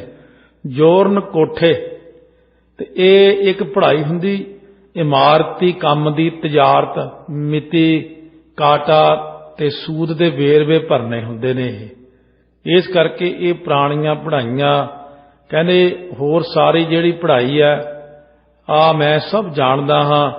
ਅਤੇ ਪਟਵਾਰ ਦਾ ਜਿਹੜਾ ਪਿੰਡਾਂ ਦਾ ਪਟਵਾਰੀ ਦਾ ਕੰਮ ਹੈ, ਇਹਨੂੰ ਵੀ ਅੱਛੀ ਤਰ੍ਹਾਂ ਮੈਂ ਜਾਣਦਾ ਹਾਂ। ਜਿਸ ਕੇ ਅਨੁਸਾਰੀ ਰੋਜੀ ਥਾਰੀ ਪੜ੍ਹੋ ਨਾ ਕਿਉਂ ਹਿਤ ਧਾਰ। ਜਿਸ ਦੇ ਅਨੁਸਾਰ, ਜਿਸ ਪੜ੍ਹਾਈ ਦੇ ਅਧੀਨ ਤੁਹਾਡੀ ਰੋਜੀ ਹੈ, ਤੁਹਾਡੇ ਪਿਤਾ ਜੀ ਪਟਵਾਰਖਾਨੇ ਦਾ ਕੰਮ ਕਰਦੇ ਨੇ ਨਾ, ਤੁਸੀਂ ਹਿੱਤ ਕਰਕੇ ਪਿਆਰ ਦੇ ਨਾਲ ਉਹ ਪੜ੍ਹਾਈ ਨੂੰ ਕਿਉਂ ਨਹੀਂ ਪੜ੍ਹਦੇ ਹੋ ਜੀ। ਕਹਿਨ ਬਿਦ ਜੀ ਬਾਦਾ ਸੋਨ ਸਰੁਤ ਪਾਦਾ ਫਾਹੇ ਪਰਣ ਅਪਾਰ। ਪਾਂਦਾ ਜੀ ਸੁਣੋ ਮੇਰੀ ਗੱਲ ਧਿਆਨ ਦੇ ਕੇ ਕੰਨ ਨਾਲ। ਜਿਹੜੀ ਵਿੱਦਿਆ ਤੁਸੀਂ ਪੜ੍ਹਾਉਂਦੇ ਹੋ ਨਾ, ਇਹ ਫਾਹੇ ਨੇ, ਫਾਹੇ, ਵਿੱਦਿਆ ਨਹੀਂ ਹੈ ਇਹ। ਇਹਦੇ ਨਾਲ ਤਾਂ ਫਾਹੇ ਪੈਂਦੇ ਨੇ ਬੰਦੇ ਨੂੰ। ਇਨ ਵਿਦ ਜੀ ਵਾਧਾ, ਇਸ ਵਿੱਦਿਆ ਨਾਲ ਤਾਂ ਜੀਵ ਬੰਨਿਆ ਜਾਂਦਾ ਪਰਲੋਕ ਦੇ ਵਿੱਚ। ਪਹਿਲੋਂ ਫਾਹਾ ਪਾਇਆ ਪਾਂਦੇ, ਪਿੱਛੋਂ ਦੇ ਗੱਲ ਚਾਟੜਿਆਂ। ਇਹ ਪੱਟੀ ਬਾਣੀ ਵਿੱਚ ਹੀ ਪੰਕਤੀ ਮਹਾਰਾਜ ਨੇ ਲਿਖੀ ਹੈ। ਕਹਿ ਕਾਜ ਨ ਆਵਹਿ ਜਬ ਦੁਖ ਪਾਵਹਿ ਹੋਤ ਨਹੀਂ ਛੁਟਕਾਰ। ਇਹ ਵਿੱਦਿਆ ਕਿਸੇ ਕੰਮ ਨਹੀਂ ਆਉਂਦੀ ਜਦੋਂ ਬੰਦਾ ਇੱਥੇ ਦੁੱਖ ਪਾਉਂਦਾ, ਪਰਲੋਕ ਵਿੱਚ ਦੁੱਖ ਪਾਉਂਦਾ। ਦੁਖੀ ਬੰਦਾ ਭਾਵੇਂ ਕਿ ਨਹੀਂ ਪੜ੍ਹਿਆ ਲਿਖਿਆ ਹੋਵੇ, ਕੀ ਕਰੂਗੀ ਪੜ੍ਹਾਈ? ਦੁੱਖ ਨਹੀਂ ਛੱਡਦੇ। ਇਸ ਕਰਕੇ ਨਿਰੀ ਪੂਰੀ ਵਿੱਦਿਆ ਨਾਲ ਨਹੀਂ ਕੰਮ ਬਣਨਾ। ਵਿੱਦਿਆ ਨਾਲ ਪੈਸਾ ਕਮਾ, ਹੋਰ ਕਮਾ, ਜਿੰਨਾ ਮਰਜ਼ੀ ਕਮਾ, ਪੈਸੇ ਨਾਲ ਤਾਂ ਕੋਈ ਦੁੱਖ ਦੂਰ ਨਹੀਂ ਹੁੰਦਾ। ਪੈਸਾ ਤਾਂ ਦੁੱਖਾਂ ਦਾ ਘਰ ਹੈ, ਦੁੱਖ ਦਿੰਦਾ ਹੈ ਪੈਸਾ। ਕਿਉਂਕਿ ਪੈਸੇ ਨਾਲ ਦੁੱਖ ਆਉਂਦੇ ਨੇ, ਦੁੱਖ ਹਟਦੇ ਨਹੀਂ ਹਨ। ਸਭ ਬੈਸ ਬਿਹਾਵਹਿ ਪੁਨ ਪਛਤਾਵਹਿ ਜਬ ਜਾਵਹਿ ਜਮ ਦੁਆਰ। ਜਦੋਂ ਸਾਰੀ ਜ਼ਿੰਦਗੀ ਬਤੀਤ ਹੋ ਗਈ, ਫੇਰ ਪਛਤਾਵਾ ਹੀ ਰਹਿ ਜਾਣਾ ਮਨ 'ਚ। ਉਦੋਂ ਪਛਤਾਏਗਾ ਜਦੋਂ ਜਮਦੂਤਾਂ ਦੇ ਦੁਆਰ ਤੇ ਜਾਏਗਾ। ਲੈ ਗਏ ਫੜ ਕੇ ਤੈਨੂੰ, ਹਿਸਾਬ ਕਿਤਾਬ ਪੁੱਛਣਗੇ। ਉਹਨਾਂ ਨੇ ਕੁਝ ਹੋਰ ਪੁੱਛਣਾ, ਤੂੰ ਕੁਝ ਹੋਰ ਦੱਸਣਾ। ਉਹਨਾਂ ਨੇ ਸਵਾਏ ਢਾਈ ਨਹੀਂ ਪੁੱਛਣੇ। ਉੱਥੇ ਇੱਕ ਗੱਲ ਹੀ ਪੁੱਛੀ ਜਾਂਦੀ, ਨਾਮ ਕਿੰਨਾ ਜਪਿਆ। ਉਹ ਦੂਜੀ ਗੱਲ ਨਹੀਂ ਪੁੱਛਦੇ। ਪੜ੍ਹਿਆ ਲਿਖਿਆ ਹੋਏਗਾ ਧਰਤੀ ਤੇ, ਪਰ ਲੋਕ ਵਿੱਚ ਪੜ੍ਹਾਈ ਪੜੂਈ ਕੋਈ ਨਹੀਂ ਪੁੱਛਦਾ। ਇਹ ਵੀ ਨਹੀਂ ਪੁੱਛਦੇ ਤੇਰੇ ਉੱਥੇ ਕਿੰਨੇ ਘਰ ਸੀ, ਕਿੰਨੀਆਂ ਗੱਡੀਆਂ ਸੀ, ਕਿੰਨਾ ਪੈਸਾ ਸੀ, ਕੱਖ ਨਹੀਂ ਪੁੱਛਣਾ, ਇੱਕੋ ਹੀ ਪ੍ਰਸ਼ਨ ਹੁੰਦਾ, ਹਾਂਜੀ ਕਿੰਨਾ ਨਾਮ ਜਪਿਆ ਹੈ, ਬਸ, ਦੂਜੀ ਗੱਲ ਨਹੀਂ। ਸੋ ਇਸ ਕਰਕੇ ਇਹ ਧਿਆਨ ਕਰ ਲਓ, ਜੋ ਆਪਾਂ ਕਰਦੇ ਆਂ ਆਪਾਂ ਫੁੱਲ ਬੈਠਦੇ ਆਂ, ਮੈਂ ਇੰਨਾ ਕਰ ਲਿਆ, ਮੈਂ ਇੰਨਾ ਕਰ ਲਿਆ। ਜੋ ਆਪਾਂ ਕਰ ਰਹੇ ਇਹ ਤਾਂ ਕਿਸੇ ਕੰਮ ਹੀ ਨਹੀਂ ਆਉਣਾ। ਕਾਹਦੇ ਲਈ ਕਰ ਰਹੇ ਹਾਂ? ਕਰਨਾ ਵੀ ਜ਼ਰੂਰ ਹੈ। ਘਾਲ ਖਾਏ ਕਿ ਛੱਥੋਂ ਦੇ, ਨਾਨਕ ਰਾਹੋ ਪਛਾਣੈ ਸੇ। ਘਾਲ ਕਮਾਈ ਕਰਨੀ ਵੀ ਹੈ, ਇਹ ਨਹੀਂ ਕਿ ਕਰਨੀ ਨਹੀਂ, ਪਰ ਇਹਨੂੰ ਹੀ ਸਿਰਾ ਨਹੀਂ ਸਮਝ ਲੈਣਾ ਕਿ ਮੈਂ ਬਸ ਕਮਾ ਲਿਆ, ਖਾ ਲਿਆ। ਇਸੇ ਗੱਲ ਦੇ ਧੋਖੇ ਵਿੱਚ ਹਾਂ ਆਪਾਂ। ਮਹਾਰਾਜ ਕਹਿੰਦੇ ਨੇ, ਨਾ ਹੋਏ ਮਰਹਿ ਨਾ ਠਾਗੇ ਜਾਹੇ, ਜਿਨ ਕੈ ਰਾਮ ਵਸੈ ਮਨ ਮਾਹੇ। ਤਾ ਕਉ ਧੋਖਾ ਕਹਾਂ ਵਿਆਪੈ, ਜਾ ਕਉ ਓਟ ਤੁਹਾਰੀ। ਇਹੀ ਧੋਖਾ ਹੈ। ਆਰਾਮ ਨਾਲ ਬੈੱਡ ਤੇ ਪਿਆ, ਕੰਮ ਤੋਂ ਆਏ ਆ, ਅੱਜ ਇੰਨੇ ਕਮਾਏ ਹੈ, ਰਹਿ ਰਾਸ ਪੜ੍ਹੀ ਹੈ, ਰਹਿ ਰਾਸ ਦਾ ਤਾਂ ਪਤਾ ਹੀ ਨਹੀਂ, ਕੀਰਤਨ ਸੋਲਾ ਨਹੀਂ ਪੜ੍ਹਿਆ, ਬਸ ਕਮਾਏ ਹੈ, ਲੰਮਾ ਪਿਆ ਮੰਜੇ, ਨਾ ਨਿਤਨੇਮ, ਨਾ ਇਸ਼ਨਾਨ, ਨਾ ਗੁਰੂ ਘਰ। ਮਨੁੱਖਾ ਜਨਮ ਕੋਈ ਮਹਾਰਾਜ ਨੇ ਰੋਟੀਆਂ ਖਾਣ ਨੂੰ ਨਹੀਂ ਸੀ ਦਿੱਤਾ। ਮਨੁੱਖਾ ਜਨਮ ਭਗਤੀ ਲਈ ਹੀ ਸਿਰਫ ਮਿਲਿਆ ਹੈ। ਮਨੁੱਖਾ ਜਨਮ ਭਈ ਪ੍ਰਾਪਤ ਮਾਨੁਖ ਦੇਹੁਰੀਆ, ਗੋਬਿੰਦ ਮਿਲਨ ਕੀਏ ਤੇਰੀ ਬਰੀਆ। ਵਰ ਕਾਜ ਤੇਰਾ ਕਿਤੇ ਨਾ ਕਾਮ, ਮਿਲ ਸਾਧ ਸੰਗਤ ਭਜ ਕੇਵਲ ਨਾਮ।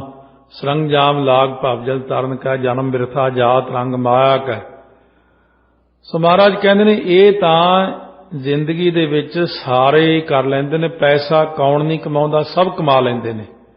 ਪੈਸਾ ਕਮਾਉਣ ਦੀ ਗੱਲ ਨਹੀਂ, ਗੱਲ ਹੈ ਪਾਂਡਾ ਜੀ ਜਿਹੜੀ ਅੱਗੇ ਪਰਲੋਕ ਵਿੱਚ ਚੀਜ਼ ਕੰਮ ਆਉਣੀ ਹੈ, ਉਹ ਤੁਸੀਂ ਕਮਾਈ ਹੈ ਕਿ ਨਹੀਂ। ਹੈ ਲੇਖਾ ਗਾਹੈ ਛੁਟਿਓ ਜੇ ਚਾਹੈ, ਜੋ ਮੈਂ ਕਰੋ ਉਚਾਰ।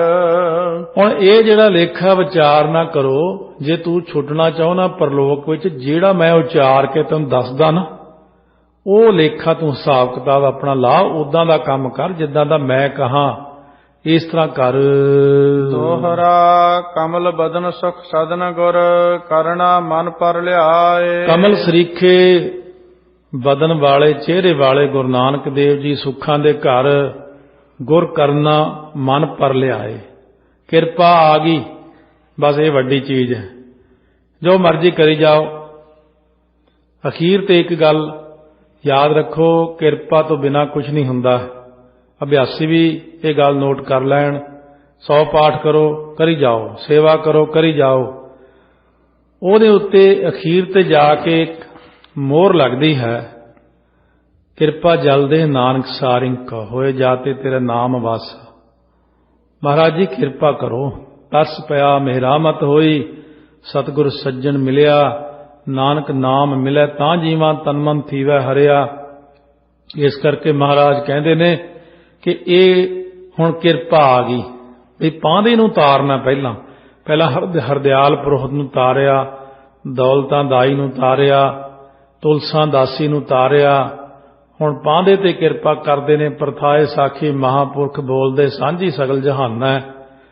ਉਹਦੇ ਨਾਲ ਜਿੱਥੇ ਇੱਕ ਮਾਸਟਰ ਨੂੰ ਉਪਦੇਸ਼ ਦਿੱਤਾ, ਪੜ੍ਹਨ ਵਾਲੇ ਨੂੰ ਦਿੱਤਾ, ਪੜ੍ਹਾਈ ਦਾ ਮਤਲਬ ਦੁਨੀਆ ਨੂੰ ਦੱਸਿਆ, ਕੁੱਲ ਆਲਮ ਨੂੰ ਉਪਦੇਸ਼ ਹੋ ਰਿਹਾ। ਹੁਣ ਮਹਾਰਾਜ ਨੇ ਉਪਦੇਸ਼ ਦਿੱਤਾ ਸਾਰੀ ਦੁਨੀਆ ਨੂੰ ਕਿ ਜੇ ਲੱਭ ਲੋਭ ਹੰਕਾਰ ਹੋ ਗਿਆ ਫਿਰ ਵਿਦਿਆ ਕਿਸੇ ਕੰਮ ਨਹੀਂ। ਉਹਨੂੰ ਕਹਿੰਦੇ ਪੜ੍ਹਿਆ ਮੂਰਖ ਆਖੀ ਹੈ, ਜਿਸ ਲੱਭ ਲੋਭ ਹੰਕਾਰਾ। ਮਹਾਰਾਜ ਸੱਚੇ ਪਾਤਸ਼ਾਹ ਪਾਂਧੇ ਨੂੰ, ਪਾਂਡੇ ਨੂੰ ਵੀ ਉਪਦੇਸ਼ ਕੀਤਾ। ਨਰਮਦਾ ਨਦੀ ਦੇ ਕਿਨਾਰੇ ਦੱਖਣੀ ਓਂਕਾਰ ਬਾਣੀ ਦੇ ਵਿੱਚ, ਸੁਣ ਪਾਂਡੇ ਕਿਆ ਲਿਖੋ ਜੰਜਾਲਾ, ਲਿਖ ਰਾਮ ਨਾਮ ਗੁਰਮੁਖ ਗੋਪਾਲਾ। ਪਾਂਡੇ ਇਹ ਕੀ ਲਿਖੀ ਜਾਂਦਾ, ਇਹ ਬੱਚਿਆਂ ਨੂੰ ਕੀ ਪੜ੍ਹਾਈ ਜਾਂਦਾ? ਕਹਿੰਦੇ ਇੱਕ ਓਂਕਾਰ ਜੋ ਹੈ ਉਹ ਸ਼੍ਰੋਮਣੀ ਹੈ। ਪਹਿਲਾਂ ਬੱਚਿਆਂ ਨੂੰ ਓਂਕਾਰ ਪੜ੍ਹਾ, ਜਿਸ ਤੋਂ ਬ੍ਰਹਮਾ ਪੈਦਾ ਹੋਇਆ, ਸ੍ਰਿਸ਼ਟੀ ਬਣੀਆਂ, ਸਭ ਕੁਝ ਜਿਸ ਓਂਕਾਰ ਤੋਂ ਹੋਇਆ। ਇੱਥੇ ਮਹਾਰਾਜ ਦੱਸ ਰਹੇ ਹਨ, ਪਾਦੇ ਪ੍ਰਤ ਕਲਿਆਣ ਦਾ, ਬੋਲੇ ਸ਼ਬਦ ਉਠਾਏ। ਕਲਿਆਣ ਦੇ ਦਾਤ ਤੋਂ ਭਾਵ ਦੇਣ ਵਾਲੇ ਸ਼ਬਦ ਪਾਂਧੇ ਪ੍ਰਤੀ ਬੋਲੇ ਨੇ ਸਤਿਗੁਰੂ ਨਾਨਕ ਦੇਵ ਜੀ। ਸ੍ਰੀ ਰਾਗ ਦਾ ਇਹ ਸ਼ਬਦ ਹੈ, ਸਿੱਖਿਆਦਾਇਕ ਸ਼ਬਦ। ਸ੍ਰੀ ਰਾਗ ਮਹੱਲ ਪਹਿਲਾ, ਜਾਲ ਮੋਹ ਘਸ ਮਸ ਕਰ ਮਤ ਕਾਗਦ ਕਰ ਸਾਰ। ਪੱਕਾ ਯਾਦ ਰੱਖੋ 6ਵਾਂ 12ਵਾਂ 15ਵਾਂ ਸ਼ਬਦ ਸ੍ਰੀ ਰਾਗ ਦਾ ਮਹੱਲ ਪਾਠ ਆਉਂਦਾ। ਇਹ ਪਕਾਈ ਦੀ ਸੰਥਿਆ 6ਵਾਂ ਸ਼ਬਦ ਆ ਜਾਏ ਸ੍ਰੀ ਰਾਗ ਦਾ ਸ਼ੁਰੂ ਚ ਪਹਿਲੇ ਪਾਤਸ਼ਾਹ ਦਾ, 12ਵਾਂ ਆ ਜਾਏ, 15ਵਾਂ ਸ਼ਬਦ ਆ ਜਾਏ ਬਸੰਤ ਕੀ ਵਾਰ ਮਹੱਲ 5ਵਾਂ। ਉੱਥੇ ਵੀ ਲਿਖਿਆ ਕਈ ਸ਼ਬਦਾਂ ਦਾ ਯਾਦ ਰੱਖੋ। ਇੱਥੇ ਲਿਖਿਆ ਸ੍ਰੀ ਰਾਗ, ਪਹਿਲਾ ਰਾਗ ਹੈ ਗੁਰੂ ਗ੍ਰੰਥ ਸਾਹਿਬ ਦਾ, ਮਹੱਲ ਪਹਿਲਾ। ਪਹਿਲੇ ਪਾਤਸ਼ਾਹ ਗੁਰੂ ਨਾਨਕ ਦੇਵ ਜੀ ਮਹਾਰਾਜ ਦਾ ਉਚਾਰਿਆ ਹੋਇਆ ਸ਼ਬਦ ਹੈ। ਤੇ ਇਸ ਤਰ੍ਹਾਂ ਮਹਾਰਾਜ ਬਖਸ਼ਿਸ਼ ਕਰਦੇ ਨੇ। ਸ਼ਬਦ ਦੀ ਤੁਕ ਰਹਾਉ ਤੋਂ ਪਹਿਲਾਂ ਲਈਏ। ਸ਼ਬਦ ਦਾ ਪ੍ਰਯੋਜਨ ਕੀ ਹੈ? ਕਈ ਪੁੱਛਦੇ ਨੇ ਰਹਾਉ ਦਾ ਮਤਲਬ ਕੀ ਹੈ? ਸਨਾਬੀ ਟੀਕਾ ਹੈ। ਰਹਾਉ ਦਾ ਮਤਲਬ ਹੈ ਪ੍ਰਯੋਜਨ। ਸੋ ਉਹਦਾ ਮੁੱਖ ਪ੍ਰਯੋਜਨ ਕੀ ਹੈ? ਸ਼ਬਦ ਦਾ। ਸ਼ਬਦ ਦਾ ਮੁੱਖ ਪ੍ਰਯੋਜਨ ਲਿਖਣ ਦਾ ਕੀ ਹੈ ਕਿ ਮਹਾਰਾਜ ਸੱਚੇ ਪਾਤਸ਼ਾਹ ਕਹਿੰਦੇ ਨੇ ਐਸਾ ਪ੍ਰਯੋਜ ਬਾਬਾ ਇਹੋ ਲੇਖਾ ਲਿਖ ਜਾਣ। ਬਾਬਾ ਇਹੋ ਜਿਹਾ ਲੇਖਾ ਲਿਖਣਾ ਜਾਣਨਾ ਕਰ, ਜਿੱਥੇ ਲੇਖਾ ਮੰਗੀਆ ਤਿੱਥੇ ਹੋਏ ਸੱਚਾ ਨੀਸਾਨ। ਉੱਥੇ ਜਿੱਥੇ ਉਹਨਾਂ ਲੇਖਾ ਮੰਗਣਾ ਉੱਥੇ ਨੀਸਾਨ ਚੱਲਦਾ ਹੈ। ਨੀਸਾਨ ਆਈਡੀ ਨੂੰ ਕਹਿੰਦੇ ਨੇ। ਆਈਡੀ ਕੋਲੇ ਆ ਚੱਲ ਜਾਂਦਾ ਕੰਮ। ਕ੍ਰੈਡਿਟ ਕਾਰਡ ਕੋਲੇ ਆ, ਘਬਰਾਉਣ ਦੀ ਲੋੜ ਨਹੀਂ, ਦੇ ਦਿਓ ਉੱਥੇ ਹੀ ਜਿੰਨਾ ਮਰਜ਼ੀ ਸੌਦਾ ਲੈ ਲਿਆ ਉਹ ਜੇਬ 'ਚ ਨਹੀਂ, ਪੈਸਾ ਜੇਬ 'ਚ ਕੋਈ ਨਹੀਂ, ਕੋਲ ਹੈ ਤਾਂ ਸਹੀ ਨਾ, ਪਏ ਆ ਵੀ ਜਮਾ। ਇਹ ਦੋ ਹੀ ਚੀਜ਼ਾਂ ਪ੍ਰਲੋਕ 'ਚ ਵੀ ਕੰਮ ਕਰਦੀਆਂ ਨੇ। ਨਾਮ ਦਾ ਜਪਿਆ ਹੋਇਆ ਖਜ਼ਾਨਾ। ਆਈਡੀ ਮਸਤਕ ਤੇ ਹੁੰਦੀ ਭਗਤੀ ਦੀ, ਮਸਤਕ ਦੇ ਉੱਤੇ ਮਣੀ ਸੋਭਨੀਕ ਹੁੰਦੀ ਹੈ। ਸੋ ਅੱਜ ਕੱਲ੍ਹ ਬਹੁਤ ਚੀਜ਼ਾਂ ਚੱਲ ਪਈਆਂ ਉਸੇ ਤਰ੍ਹਾਂ ਦੀਆਂ ਜਿਵੇਂ ਸੱਚਖੰਡ ਚੱਲਦੀਆਂ ਨੇ। ਸੋ ਇਸ ਤਰ੍ਹਾਂ ਜਦੋਂ ਅੱਖਾਂ ਦੇ ਵਿੱਚ ਹੀ ਸਾਰੀ ਆਈਡੀ ਹੁੰਦੀ। ਏਅਰਪੋਰਟ ਤੇ ਉਤਰੇ, ਕਹਿੰਦੇ ਇੱਧਰ ਨੂੰ ਝਾਕੋ, ਦੇਖਿਆ ਬਸ ਉਹ ਕੰਪਿਊਟਰ ਨੇ ਦੇਖ ਕੇ ਯੈਸ ਕਰਦੀ ਵੀ ਉਹੀ ਬੰਦਾ ਹੀ ਹੈ। ਇਹ ਨਾਮ ਦੀ ਆਈਡੀ ਮਸਤਕ ਤੇ ਬਣ ਜਾਂਦੀ ਹੈ, ਲਾਲ ਰੰਗ ਦੀ ਨਿਸ਼ਾਨੀ ਹੁੰਦੀ ਉੱਪਰ। ਜਦੋਂ ਪ੍ਰਲੋਕ ਜਾਂਦਾ ਉੱਥੇ ਕੋਈ ਨਾਂ ਨਹੀਂ, ਕੁਝ ਨਹੀਂ ਹੁੰਦਾ, ਬਸ ਉਹ ਮਸਤਕ ਦੀ ਆਈਡੀ ਨਾਲ ਹੀ ਸਾਰੇ ਦਰਵਾਜ਼ੇ ਖੁੱਲ੍ਹਦੇ ਜਾਂਦੇ ਆ। ਚਲੀ ਜਾਓ ਚਲੀ ਜਾਓ, ਖਰਚਾ ਕੋਲੇ ਆ, ਨਾਮ ਦਾ ਖਜ਼ਾਨਾ ਕੋਲੇ ਆ, ਕਿੰਨੇ ਪੈਸੇ ਕੋਲ ਹੈ, ਨਾਮ ਦਾ ਧਨ ਇਕੱਤਰ ਕੀਤਾ ਹੋਇਆ। ਮਸਤਕ ਦੇ ਉੱਤੇ ਨਦਰੀ ਕਰਮ ਪਵੈ ਨੀਸਾਨ, ਕੱਚ ਪਕਾਈ ਉਥੈ ਪਾਏ, ਨਾਨਕ ਗਿਆ ਜਾਪੈ ਜਾਏ। ਗੁਰੂ ਨਾਨਕ ਦੇਵ ਜੀ ਕਹਿੰਦੇ ਤਾਂ ਅੱਗੇ ਗਿਆ ਹੋਇਆ ਹੀ ਪਤਾ ਲੱਗਦਾ। ਕੱਚ ਪਕਾਈ, ਕੱਚਾ ਕਿ ਪਕਾਈ ਤੋਂ ਪੱਕਾ ਕਿ ਕੱਚ ਪਕਾਈ ਉਥੈ ਪਾਏ, ਨਾਨਕ ਗਿਆ ਜਾਪੈ ਜਾਏ। ਇਹ ਤਾਂ ਅੱਗੇ ਗਿਆ ਹੀ ਜਾਣਿਆ ਜਾਂਦਾ ਕਿ ਬੰਦਾ ਕੱਚਾ ਹੈ ਕਿ ਪੱਕਾ ਹੈ। ਕਚਿਆਈ ਪਕਿਆਈ ਉੱਥੇ ਦੇਖੀ, ਚੰਗਿਆਈ ਆ ਬੁਰਿਆਈ ਆ ਵਾਚਾ ਧਰਮ ਹਦੂਰ, ਉਹ ਉਹਨਾਂ ਦੀ ਦੇਖੀ ਜਾਂਦੀ ਹੈ। ਸੋ ਇਸ ਤਰ੍ਹਾਂ ਮਹਾਰਾਜ ਗੁਰੂ ਨਾਨਕ ਦੇਵ ਜੀ ਪਾਂਧੇ ਨੂੰ ਸਮਝਾਉਂਦੇ ਹਨ ਕਿ ਜਿਹੜਾ ਹੁਣ ਤੈਨੂੰ ਦੱਸਦਾ, ਕਹਿੰਦੇ ਕੀ ਕੀ ਕਰਨਾ ਹੈ। ਪਹਿਲਾਂ ਦੀਵਾ ਬਾਲ ਕੇ ਉਹਦੇ ਉੱਤੇ ਫੁੱਲ ਜਿਹਾ ਬਣ ਜਾਂਦਾ ਹੁੰਦਾ ਸੀ, ਇਹ ਜਿਹੜੀ ਹੁੰਦੀ ਲੋ ਦੀਵੇ ਦੀ, ਜਾਂ ਉੱਪਰਲੇ ਪਾਸੇ ਇੱਕ ਠੀਕਰੀ ਜੀ ਐਸੇ ਢੰਗ ਨਾਲ ਲੱਗੀ ਹੁੰਦੀ ਸੀ, ਉਹਦੇ ਉੱਤੇ ਸ਼ਾਹੀ ਬਣਦੀ ਸੀ। ਇਸ ਤਰ੍ਹਾਂ ਦਾ ਫੁੱਲ ਬਣਾਉਣਾ ਉਹਨੂੰ ਫੁੱਲ ਕਹਿੰਦੇ ਸੀ। ਕਹਿੰਦੇ ਜਾਲ ਮੋਹ ਪਾਂਦਾ, ਇਹ ਜਿਹੜਾ ਬਾਲ ਬੱਚੇ ਇਹ ਉਹ ਸਾਰਾ ਮੋਹ ਪਿਆ ਹੋਇਆ ਨਾ, ਇਹਨੂੰ ਜਾਲ ਸਾੜੇ ਨੂੰ ਮਨ ਦੇ ਅੰਦਰੋਂ ਮੋਹ ਨਹੀਂ ਪਾਈਦਾ ਹੁੰਦਾ। ਇੰਨਾ ਮੋਹ ਦੀ ਇੰਨੀ ਖਿੱਚ, ਪਰਿਵਾਰ ਦੀ ਇੰਨੀ ਖਿੱਚ, ਘਰ ਦੀ ਇੰਨੀ ਖਿੱਚ ਕਿ ਬੰਦਾ ਗੋਲੀ ਵਾਂਗੂ ਘਰ ਜਾਂਦਾ ਵਾਪਸ, ਆ ਮੇਰਾ ਘਰ ਆ ਗਿਆ। ਕਿੰਨੀ ਦੇਰ ਜਾਣਾ? 70-80 ਸਾਲ 90 ਸਾਲ। ਮਹਾਰਾਜ ਕਹਿੰਦੇ ਜਿੱਥੇ ਜਾਏ ਤੁਧ ਵਰਤਣਾ ਤਿਸ ਕੀ ਚਿੰਤਾ ਨਾ ਹੈ, ਜੋ ਘਰ ਛੱਡ ਗਵਾਵਣਾ ਸੋ ਲੱਗਾ ਮਨ ਮਾਹੇ। ਇਸ ਕਰਕੇ ਪਹਿਲਾਂ ਤਾਂ ਇਹ ਜਿਹੜਾ ਬਾਲ ਬੱਚਾ ਹੈ ਇਹਨੂੰ ਪਾਲਣ ਦੀ ਡਿਊਟੀ ਹੈ, ਨਾ ਕਿ ਐਵੇਂ ਮੋਹ ਕਰਕੇ ਗੁਰੂ ਗ੍ਰੰਥ ਸਾਹਿਬ ਦਾ, ਸੰਗਤ ਦਾ, ਬਾਣੀ ਦਾ ਪ੍ਰੇਮ ਛੱਡ ਦਿੱਤਾ ਅਤੇ ਮੋਹ ਕਰ ਲਿਆ। ਇਹਨੂੰ ਸਾੜ ਦੇ, ਘਸ ਮਸ। ਇਸ ਤਰੀਕੇ ਨਾਲ ਜਾਲ ਮੋਹ ਘਸ ਮਸ ਕਰ। ਇਹ ਜਿਹੜੀ ਹੈ ਨਾ ਮੱਸੂ ਤੋਟ ਨਾ ਆਵੇ, ਮੱਸੂ ਮਤਲਬ ਸ਼ਾਹੀ, ਇਹਨੂੰ ਘਸਾਉਣਾ ਕਰ ਚੰਗੀ ਤਰ੍ਹਾਂ, ਘਸਾ ਕਰਕੇ ਮਤ ਕਾਗਦ ਕਰ ਸਾਰ। ਜਿਹੜੀ ਸ੍ਰੇਸ਼ਟ ਮੱਤ ਹੈ ਨਾ, ਇਹਨੂੰ ਕਾਗਜ਼ ਬਣਾ, ਸ੍ਰੇਸ਼ਟ ਆਤਮ ਵਿਸ਼ੈਣੀ ਬੁੱਧੀ ਦਾ ਕਾਗਜ਼ ਬਣਾ ਕਰਕੇ ਅੱਛੀ ਤਰ੍ਹਾਂ ਇਹਦੇ ਉੱਤੇ ਸ਼ਾਹੀ ਲਾ ਕਰਕੇ ਮੋਹ ਨੂੰ ਸਾੜ ਕਰਕੇ। ਭਾਉ ਕਲਮ ਕਰ ਚਿਤ ਲਿਖਾਰੀ ਗੁਰ ਪੁੱਛ ਲਿਖ ਵਿਚਾਰ। ਪ੍ਰੇਮ ਦੀ ਕਲਮ ਲੈ ਚਿੱਤ ਨੂੰ ਲਿਖਾਰੀ ਬਣਾ ਕੇ ਆਪਣੇ ਗੁਰੂ ਨੂੰ ਪੁੱਛ ਕੇ ਉਹਦੇ ਤੇ ਵਿਚਾਰ ਲਿਖ ਕਾਗਜ਼ ਤੇ। ਕਿਹੜਾ ਕਾਗਜ਼ ਹੈ ਜੀ? ਮਤ ਕਾਗਜ਼ ਕਰ ਸਾਰ। ਸਾਰ ਸ੍ਰੇਸ਼ਟ ਜਿਹੜੀ ਮਤ ਹੈ ਕਾਗਜ਼ ਬਣਾ ਕੇ ਉਹਦੇ ਤੇ ਗੁਰੂ ਨੂੰ ਪੁੱਛ ਕੇ ਲਿਖ ਵਿਚਾਰ, ਸ੍ਰੇਸ਼ਟ ਵਿਚਾਰ ਲਿਖ। ਕਿਹੜੀ ਵਿਚਾਰ ਲਿਖੀਏ ਜੀ? ਲਿਖ ਨਾਮ ਸਾਲਾਹ ਲਿਖ, ਲਿਖ ਅੰਤ ਨਾ ਪਾਰਾਵਾਰ। ਆਪਣੀ ਸ਼ੁੱਧ ਬੁੱਧੀ ਦੇ ਉੱਤੇ ਕਾਗਜ਼ ਦੇ ਉੱਤੇ ਕੀ ਲਿਖਣਾ? ਪ੍ਰੇਮ ਦੀ ਕਲਮ ਨਾਲ ਕਿਹੜੀ ਚੀਜ਼ ਲਿਖਣੀ ਹੈ? ਜਿਹੜਾ ਲਿਖ ਨਾਮ। ਪਹਿਲਾਂ ਤਾਂ ਆਪਣੇ ਸ਼ੁੱਧ ਬੁੱਧੀ ਰੂਪ ਕਾਗਜ਼ ਦੇ ਉੱਤੇ ਲਿਖ ਸਤਨਾਮ ਸ੍ਰੀ ਵਾਹਿਗੁਰੂ ਸਾਹਿਬ ਜੀ, ਸਤਨਾਮ ਸ੍ਰੀ ਵਾਹਿਗੁਰੂ ਸਾਹਿਬ ਜੀ। ਇਹ ਲਿਖਣਾ ਆਉਂਦਾ? ਕਦੇ ਲਿਖਿਆ ਵਾਹਿਗੁਰੂ? ਰਜਿਸਟਰ ਲਾਓ ਇੱਕ ਇੱਕ ਘਰ 'ਚ, ਕਾਪੀ ਲਾਓ, ਉਹਦੇ ਉੱਤੇ ਵੈਸੇ ਹੀ 2 ਪੇਜ ਰੋਜ਼ ਭਰ ਦਿਆ ਕਰੋ ਵਾਹਿਗੁਰੂ ਵਾਹਿਗੁਰੂ ਦੇ। 1 ਪੇਜ ਮੂਲ ਮੰਤਰ ਦਾ ਲਿਖ ਕੇ ਭਰ ਦਿਆ ਕਰੋ। ਲਿਖਣ ਨਾਲ ਬਹੁਤ ਫਰਕ ਪੈਂਦਾ ਦਿਮਾਗ ਦੇ ਉੱਤੇ, ਸਭ ਕੁਝ ਸਫਲਾ ਹੁੰਦਾ। ਅੱਖਾਂ ਦੇਖਦੀਆਂ ਨੇ, ਬੁੱਧੀ ਦੇ ਵਿੱਚ ਉਕਰਿਆ ਜਾਂਦਾ, ਹੱਥ ਸਫਲੇ ਹੁੰਦੇ ਨੇ, ਮੂੰਹ ਨਾਲ ਬੋਲਣਾ।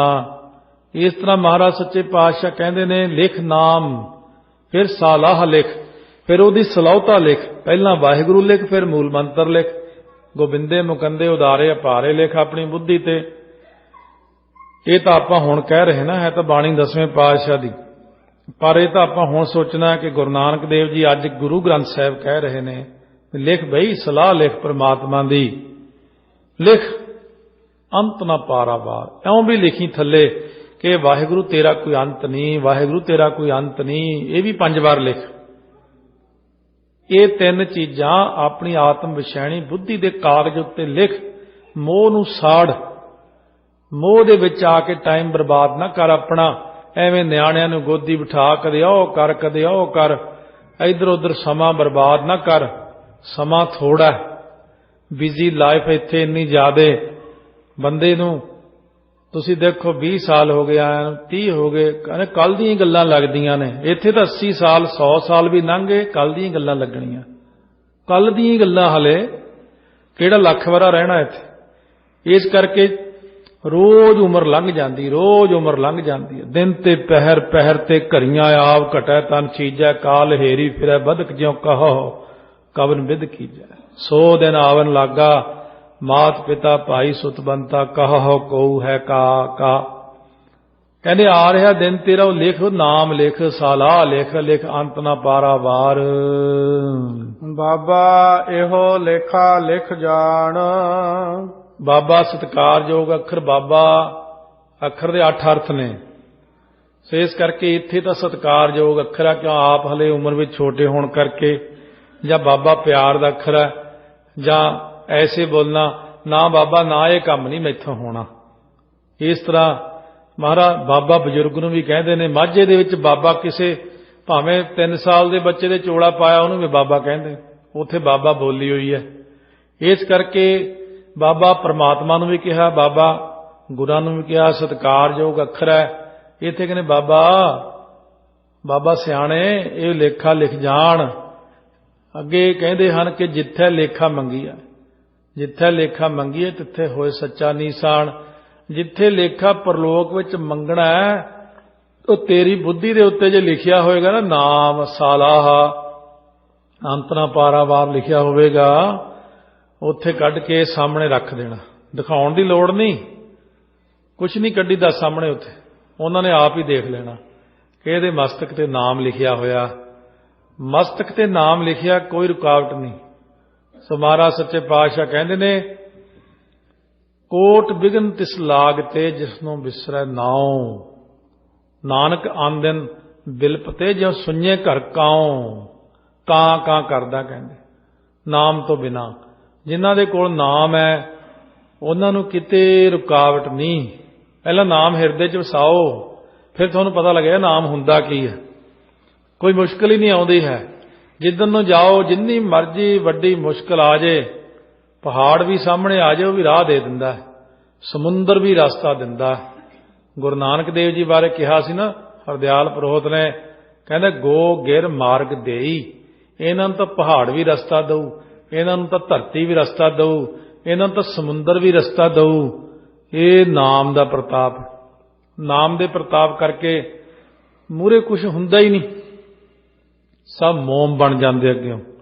ਕੋਈ ਜਿਹੜਾ ਮਹਾਰਾਜ ਟੇਢਾ ਵੀ ਚੱਲਿਆ ਨਾ, ਉਹਨੂੰ ਪਤਾ ਲੱਗ ਜਾਂਦਾ ਮੈਂ ਟੇਢਾ ਚੱਲਿਆ ਤੇ ਫਿਰ ਕੰਮ ਖਰਾਬ ਹੋ ਜਾਣਾ। ਇਸ ਕਰਕੇ ਨਾਮ ਦੀ ਪਾਵਰ ਹੀ ਇੰਨੀ ਜ਼ਿਆਦਾ ਆ। ਇੱਕ ਬੰਦੇ ਦੇ ਅੰਦਰ ਇੰਨੀ ਪ੍ਰਬਲ ਲਾਈਟ ਆ, ਉਹ ਦੂਜਿਆਂ ਦੀਆਂ ਜੋਤਾਂ ਸਾਰੀਆਂ ਮੱਧਮ ਜਿਹੀਆਂ ਜੋਤਾਂ ਉਹਦੇ ਮੂਹਰੇ ਕੁਝ ਨਹੀਂ ਕਰ ਸਕਦੀਆਂ। ਤਾਈਓ ਮਹਾਰਾਜ ਨੇ ਕਿਹਾ ਮਨ ਜੀਤਾ ਜਗ ਜੀਤ। ਸਾਰਾ ਜਗ ਮੁੱਠੀ 'ਚ ਹੁੰਦਾ ਉਹਦੇ 'ਚ, ਜਿਨ੍ਹਾਂ ਨੇ ਆਪਣਾ ਮਨ ਜਿੱਤ ਲਿਆ। ਚੌਪਈ ਕਵੀ ਕਹੈ ਜਾਕੋ ਸੁਨ ਟੀਕਾ। ਹੁਣ ਕਵੀ ਸੰਤੋਖ ਸਿੰਘ ਜੀ ਵੀ ਟੀਕਾ ਕਰਦੇ ਨੇ, ਕਹਿੰਦੇ ਸੁਣੋ ਭਾਈ ਅੱਗੇ ਟੀਕਾ ਇਹਦਾ ਸਟੀਕ। ਸ੍ਰੀ ਮੁਖ ਨਿਕਸਿਓ ਕਲਪਦ ਨੀਕਾ। ਜੋ ਗੁਰੂ ਨਾਨਕ ਦੇਵ ਮਹਾਰਾਜ ਸੱਚੇ ਪਾਤਸ਼ਾਹ ਦੇ ਮੁਖ ਚੋਂ ਸੁੰਦਰ ਸ਼ਬਦ ਨਿਕਲਿਆ।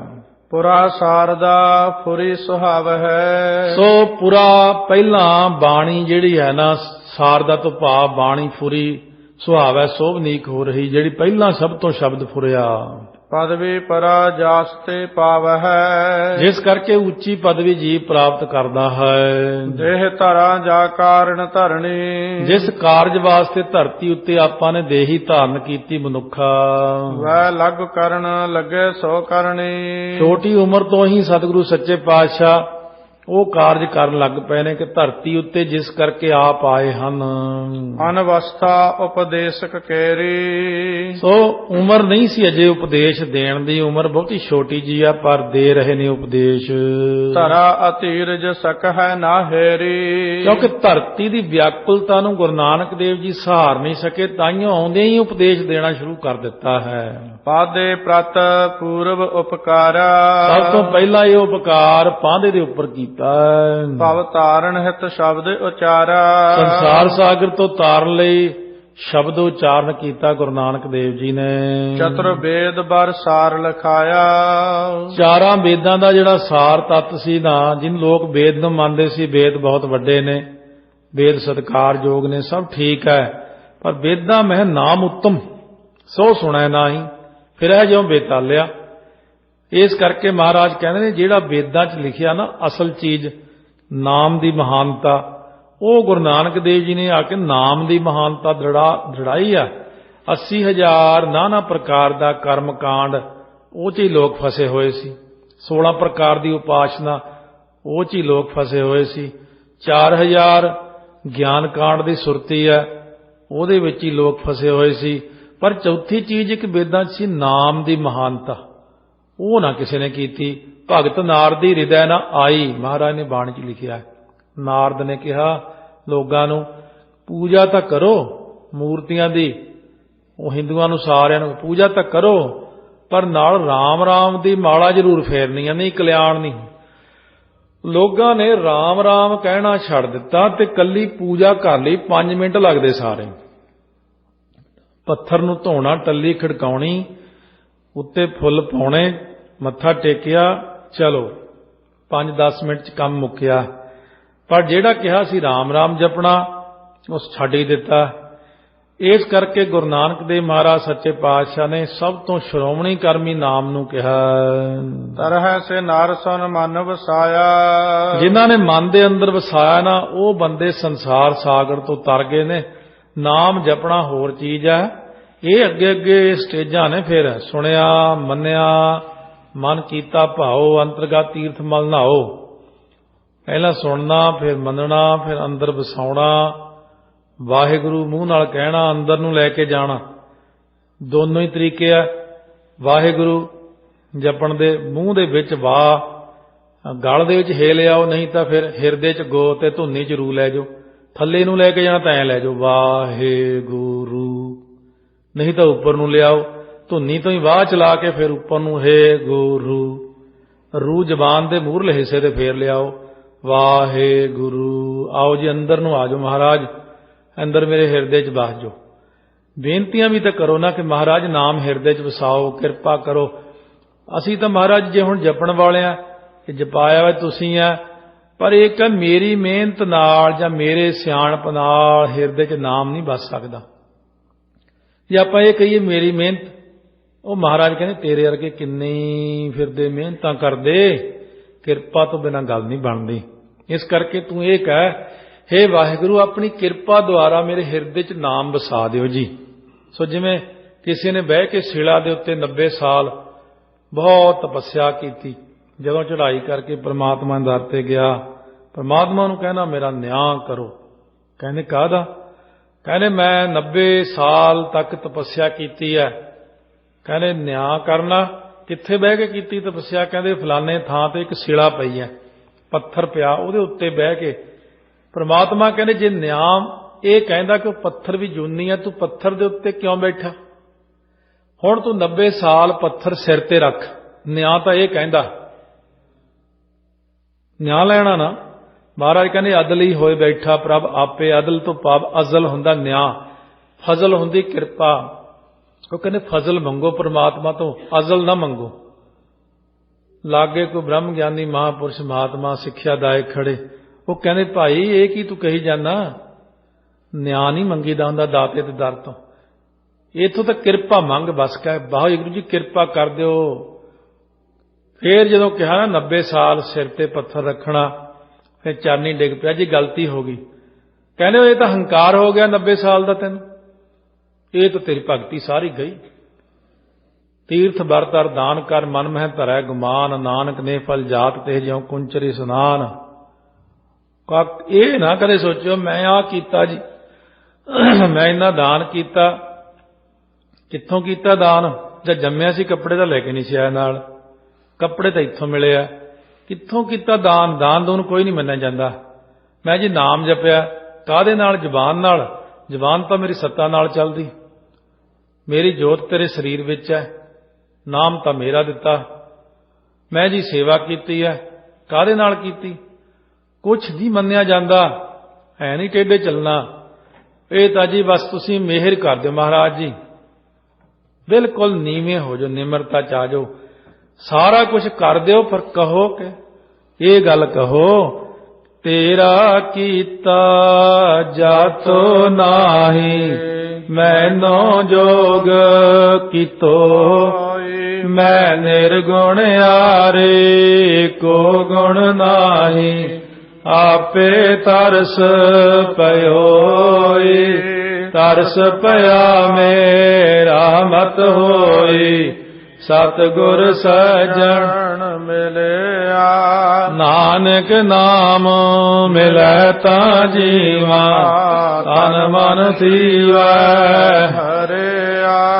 ਸਾਰਾ ਸਰੂਪ ਉਚਾਰਨ ਕਰਕੇ ਲਿਖਿਆ, ਮੈਂ ਨਿਰਗੁਣਿਆਰੇ ਕੋ ਗੁਣ ਨਾਹੀ। ਸਰੂਪ ਜਿੰਨਾ ਲਿਖਿਆ ਉਹ ਤਾਂ ਇਹ ਕਹਿੰਦੇ ਆ, ਇੱਥੇ ਜਿਹੜਾ 2 ਸਹਿਜ ਪਾਠ ਕਰ ਲਿਓ, ਉਹ ਕਹਿੰਦਾ ਮੈਂ ਰੱਬ, ਮੈਂ ਬੜਾ ਕੁਝ ਕਰ ਲਿਆ। ਇਹ ਨਾ ਕਹੋ ਵੀ ਮੈਂ ਕੀਤਾ, ਕੁਛ ਵੀ ਨਹੀਂ ਕੀਤਾ, ਭੁੱਲ ਜੋ ਸਭ ਕੁਝ ਕਰਕੇ। ਬੇਨਤੀਆਂ ਕਰੋ ਮਹਾਰਾਜ ਜੇ ਕਿਰਪਾ ਕਰਦੇ ਹੋ ਤਾਂ ਜੀ ਗਰੀਬ ਤੇ ਕਿਰਪਾ ਹੀ ਮੰਗਣੀ ਹੈ। ਦੋਹਰਾ ਦੇਹ ਦੀਵਟੀ ਕੇ ਵਿਖੇ, ਨੇਹ ਮੋਹ ਭਰਪੂਰ। ਹੁਣ ਅਰਥ ਕਰਨ ਲੱਗੇ ਨੇ, ਦੇਹੀ ਰੂਪੀ ਦੀਵਟੀ ਹੈ ਸਾਡੀ, ਦੇਹੀ ਰੂਪ ਦੀਵੇ ਦੇ ਭਾਂਡੇ ਵਿੱਚ ਨਾ ਇਹ ਹੈ ਮੋਹ ਦਾ ਤੇਲ ਭਰਿਆ ਹੋਇਆ, ਅੱਛੇ ਤਰੀਕੇ ਨਾਲ ਮੋਹ ਇਹਦੇ ਵਿੱਚ ਭਰਿਆ, ਦੇਹੀ ਰੂਪ ਜਿਹੜਾ ਦੀਵਾ ਹੈ। ਬਾਤੀ ਵਿਸ਼ਿਆਂ ਬਾਸਨਾ, ਅਗਨ ਗਿਆਨ ਤੇ ਦੂਰ। ਇਹਦੇ ਵਿੱਚ ਦੀਵੇ 'ਚ ਬੱਤੀ ਕਿਹੜੀ ਪਾਉਣੀ ਹੈ? ਜਿਹੜੀ ਵਿਸ਼ੇ ਵਾਸਨਾ ਦੀ ਬੱਤੀ ਪਾਈ ਹੋਈ ਹੈ, ਸਾੜਨਾ ਨਾ ਵਿਸ਼ਿਆਂ ਨੂੰ। ਤੇ ਕਿਹੜੀ ਅਗਨੀ ਦੇ ਨਾਲ? ਕਹਿੰਦੇ ਅਗਨ ਗਿਆਨ ਤੇ ਦੂਰ। ਗਿਆਨ ਰੂਪ ਅਗਨੀ ਲਾਓ, ਉਸ ਜਿਹੜੀ ਹੈ ਨਾ ਬੱਤੀ ਵਿਸ਼ਿਆਂ ਦੀ, ਉਹਨੂੰ ਅੱਗ ਲਾ ਦਿਓ, ਗਿਆਨ ਦੀ ਅੱਗ। ਉਹਦੇ ਨਾਲ ਬੱਤੀ ਸਣੇ ਇਹ ਸਭ ਕੁਝ ਸੜ ਜਾਵੇਗਾ, ਵਿਸ਼ੇ ਵਿਕਾਰ ਸੜ ਜਾਣਗੇ। ਚੌਪਾਈ ਗੁਰ ਪ੍ਰਸਾਦ ਕਰ ਢਿਗ ਜਬ ਹੋਇਆ ਹੈ। ਗੁਰਾਂ ਦੀ ਕਿਰਪਾ ਜਦੋਂ ਹੋ ਜਾਏਗੀ ਨਾ, ਗੁਰਾਂ ਦੀ ਕਿਰਪਾ ਨਾਲ ਜਦੋਂ ਫਿਰ ਨੇੜੇ ਹੋ ਜਾਏਗਾ। ਆਤਮ ਗਿਆਨ ਲੀਏ ਪਦ ਪੈ ਹੈ। ਗੁਰਾਂ ਦੇ ਕੋਲ ਹੋਏਗਾ ਜਦੋਂ, ਫੇਰ ਹੀ ਗੁਰਾਂ ਦੀ ਕਿਰਪਾ ਹੋਵੇਗੀ ਨਾ, ਫਿਰ ਆਤਮਿਕ ਗਿਆਨ ਪ੍ਰਾਪਤ ਹੋਵੇਗਾ, ਫਿਰ ਇਹ ਬ੍ਰਹਮ ਗਿਆਨ ਦੀ ਪਦਵੀ ਤੱਕ ਚਲਿਆ ਜਾਵੇਗਾ। ਜਦੋਂ ਗੁਰਾਂ ਦੇ ਕੋਲ ਹੀ ਨਹੀਂ ਬਹਿਣਾ, ਇੱਥੇ ਆ ਕੇ ਸਾਰਿਆਂ ਨੂੰ ਪਤਾ ਲੱਗਿਆ ਵੀ ਗੁਰੂ ਗ੍ਰੰਥ ਸਾਹਿਬ ਕੀ, ਜਿੰਨੇ ਪਿੰਡਾਂ ਚੋਂ ਆਏ ਸਾਰੇ ਜਣੇ ਸਿੱਧੇ ਹੀ ਕਹਿੰਦੇ, ਸਾਡੇ ਪਿੰਡ ਤਾਂ ਸੰਗਰਾਂਦ ਨੂੰ ਜਾਂਦੇ ਹੁੰਦੇ ਸੀ, ਕੌਲੀ ਦੇਗ ਦੀ ਭਰ ਕੇ ਲਿਆਉਣੀ, ਖਾ ਲੈਣੀ, ਬਸ ਇੰਨਾ ਹੀ ਗਿਆਨ ਹੈ ਪਿੰਡਾਂ 'ਚ। ਜਾਂ ਫਿਰ ਗੁਰਪੁਰਬ ਤੇ ਲੰਗਰ ਛਕ ਲਿਆ, ਖੀਰ ਬਣੀਆਂ, ਜਲੇਬੀਆਂ ਬਣੀਆਂ, ਬਾ ਇੱਥੇ ਤੱਕ ਸੀਮਤ ਹੈ। ਜਦ ਇੱਥੇ ਆ ਕੇ ਪਤਾ ਲੱਗਿਆ ਵੀ ਸਾਡੇ ਕੋਲ ਤਾਂ ਸਾਰਾ ਕੁਝ ਹੀ ਹੈ, ਗੁਰੂ ਗ੍ਰੰਥ ਸਾਹਿਬ ਮਹਾਰਾਜ 'ਚ ਇੰਨਾ ਗਿਆਨ ਹੈ, ਤਾਂ ਪਤਾ ਲੱਗਦਾ। ਫਿਰ ਕਹਿੰਦੇ ਹੁਣ ਕਹਿੰਦੇ ਅਸੀਂ ਪਿੰਡਾਂ ਜਾ ਕੇ ਜਦ ਦੱਸਦੇ, ਲੋਕ ਸਾਨੂੰ ਮਖੌਲ ਕਰਦੇ, ਲੈ ਨਵਾਂ ਗਿਆਨੀ ਆ ਗਿਆ। ਕਈ ਆਏ ਕਈ ਗਏ। ਮਹਾਰਾਜ ਸੱਚੇ ਪਾਤਸ਼ਾਹ ਕਹਿੰਦੇ ਨੇ, ਜਦ ਗੁਰ ਪ੍ਰਸਾਦ ਹੁੰਦੀ, ਗੁਰੂ ਦੇ ਕੋਲ ਆ ਕੇ ਜਦ ਬੈਠੋਗੇ ਤਾਈਓ ਕਿਰਪਾ ਹੋਵੇਗੀ। ਐ ਤਾਂ ਪਿੰਡਾਂ ਵਾਲੇ 300 ਰੁਪਈਏ ਤੇ 600 ਰੁਪਈਏ ਤੇ ਭਾਈ ਜੀ ਰੱਖ ਲਏ, ਸਵੇਰੇ ਨਿਤਨੇਮ ਕਰ ਦੇਗਾ, ਹੀ ਕਰ ਦਿਆਂਗੇ, ਮਹਾਰਾਜ ਪ੍ਰਕਾਸ਼ ਕਰਦੇ ਕਰ ਦਿਆਂਗੇ, ਸ਼ਾਮ ਨੂੰ ਰਹਿ ਰਾਸ ਪੜ੍ਹ ਦੇਗਾ, ਪੜ੍ਹ ਦਿਆਂਗੇ, ਬਸ ਸੁਖਾਸਨ ਕਰਕੇ ਕੀਰਤਨ ਸੋਲਾ ਪੜ੍ਹੀ, 600 700 1000 ਰੁਪਈਆ ਆਟਾ ਦਾਲ ਤੇਰੇ ਆ ਭਾਈ। ਇਹ ਕੀ ਪ੍ਰਚਾਰ ਹੋਇਆ? ਤੇ ਵਿਆਹਾਂ ਸ਼ਾਦੀਆਂ ਤੇ 10 ਲੱਖ ਰੁਪਈਆ ਖਰਚ ਕਰਨਾ, ਸ਼ਰਾਬ ਦੇ ਉੱਤੇ ਹੀ 5-5 ਲੱਖ ਰੁਪਈਆ ਖਰਚ ਕਰਨਾ, ਇਹ ਕੋਈ ਸਿੱਖੀ ਥੋੜੀ ਆ। ਨਾ ਕੋਈ ਪ੍ਰਚਾਰ, ਨਾ ਲੈਣ ਨਾ ਦੇਣ, ਇਹ ਉਹੀ ਗੱਲਾਂ ਕਰੀ ਜਾਂਦੇ, ਕੌਮ ਥੱਲੇ ਨੂੰ ਜਾਂਦੀ, ਕੌਮ ਥੱਲੇ ਨੂੰ ਜਾਂਦੀ ਹੈ। ਚੰਗੇ ਗੱਡਵੇਂ 10-20 ਪ੍ਰਚਾਰਕ ਹੋਣ, ਘੁਮਾ ਕੇ ਰੱਖ ਦੇਣ ਸਾਰਿਆਂ ਨੂੰ, ਘੁੰਮਦਾ ਕੌਣ? ਜੇ ਪ੍ਰਚਾਰ ਨਹੀਂ, ਕੋਈ ਪ੍ਰੈਕਟੀਕਲ ਨਹੀਂ, ਕੋਈ ਸੰਥਿਆ ਨਹੀਂ, ਕੋਈ ਨਿਤਨੇਮ ਨਹੀਂ, ਕੋਈ ਕਥਾ ਨਹੀਂ, ਕੋਈ ਅਰਥ ਨਹੀਂ, ਕੋਈ ਇਤਿਹਾਸ ਦਾ ਗਿਆਨ ਨਹੀਂ, ਕੋਈ ਪਤਾ ਹੀ ਨਹੀਂ ਕਿਸੇ ਗੱਲ ਦਾ। ਜਿਹਦੇ 'ਚ ਡਿਊਟੀ ਕੀਤੀ ਉਹਨਾਂ ਚਿਰ ਉੱਥੇ ਪਾ ਕੇ ਕੁੜਤਾ ਪਜਾਮਾ, ਉੱਤੋਂ ਕਿਰਪਾਨ ਪਾਈ, ਤੇ ਬਾਅਦ 'ਚ ਪੈਂਟ ਕਮੀਜ਼ ਵਧੀਆ ਪੱਗ ਪੁੱਗ ਬੰਨ੍ਹ ਕੇ ਸ਼ਹਿਰ ਘੁੰਮਦੇ ਫਿਰਦੇ। ਕਹਿੰਦੇ ਸ਼ਾਮ ਨੂੰ ਹੀ ਕਰਨਾ ਸੁਖਾਸਨ, ਫਿਲਮ ਦੇਖਿਓ ਨੇ, ਚੱਲ ਫਿਲਮ ਦੇਖਣ ਜਾ ਵੜਿਆ ਹੋਇਆ। ਵੀ ਉਹੇ ਜੇ ਭਾਈ ਜੀ ਨੇ ਕੀ ਪੜ੍ਹਾਉਣਾ। ਤੇ ਉਹ ਕਹਿੰਦਾ ਵੀ ਗਿਰਲ ਕਹਿਣਾ, ਗਿਰਲ ਮਾਸਟਰ ਨੂੰ ਕਹਿੰਦੇ ਗਿਰਲ ਕਹਿਣਾ, ਕਹਿੰਦਾ ਗਿਰਲ ਹੀ ਕਹਿਣਾ, ਤਨਖਾਹ ਤਾਂ 250-300 ਦਿਨ, ਗਰਲ ਮੈਂ ਕਿਉਂ ਕਹਾਂ, CUP ਸੱਪ ਹੀ ਕਹਿਣਾ, ਕੱਪ ਤਾਂ ਕਹਿਣਾ ਹੀ ਨਹੀਂ। ਇਸੇ ਤਰ੍ਹਾਂ ਭਾਈ ਜੀ ਰੱਖਿਆ ਹੋਇਆ। ਕੌਮ ਸਾਰੀ ਨੇ ਕਦੇ ਵੀ ਨਹੀਂ ਸੋਚਿਆ ਹੋਣਾ ਬਈ ਜਿਹਨੂੰ ਅਸੀਂ ਮੁਖੀ ਬਣਾਉਣਾ ਪਿੰਡ ਦੇ ਵਿੱਚ, ਜਿਹਨੇ ਸਾਨੂੰ ਸਿੱਖਿਆ ਦੇਣੀ, ਸਾਡੇ ਬੱਚਿਆਂ ਨੂੰ ਸਿੱਖਿਆ ਦੇਣੀ ਹੈ, ਉਹ ਤਾਂ ਵਿਚਾਰਾ ਆਪ ਨਹੀਂ ਕੁਝ ਜਾਣਦਾ, ਉਹ ਤਾਂ ਐਵੇਂ ਹੀ ਰੱਖਿਆ ਹੀ ਹੋਇਆ। ਬਸ ਕਹਿੰਦੇ ਕੰਮਕਾਰ ਚਲਾਈ ਜਾ ਤੇ ਗੋਲਕ ਭਰਾਈ ਜਾ, ਤੇ ਅਸੀਂ ਗਿਣ ਕੇ ਫਿਰ ਉਹ ਆਪਣੀ ਗੋਲਕ ਦੀਆਂ ਮੌਜਾਂ ਕਰਾਂਗੇ। ਇਸ ਕਰਕੇ ਇਸ ਗੱਲ ਬਾਰੇ ਤਾਂ ਸੋਚਣਾ ਹੀ ਪਵੇਗਾ। ਇੱਕ ਵਾਰ ਕਾਰ ਸੇਵਾ ਵਾਲੇ ਮਹਾਂਪੁਰਸ਼ ਆਏ ਸੀ ਟਕਸਾਲ 'ਚ, ਮਹਿਤੇ ਕੱਥੂ ਨੰਗਲਵਾਲ, ਕਿਤੇ ਗੁਰੂ ਘਰ ਬਣਾਇਆ।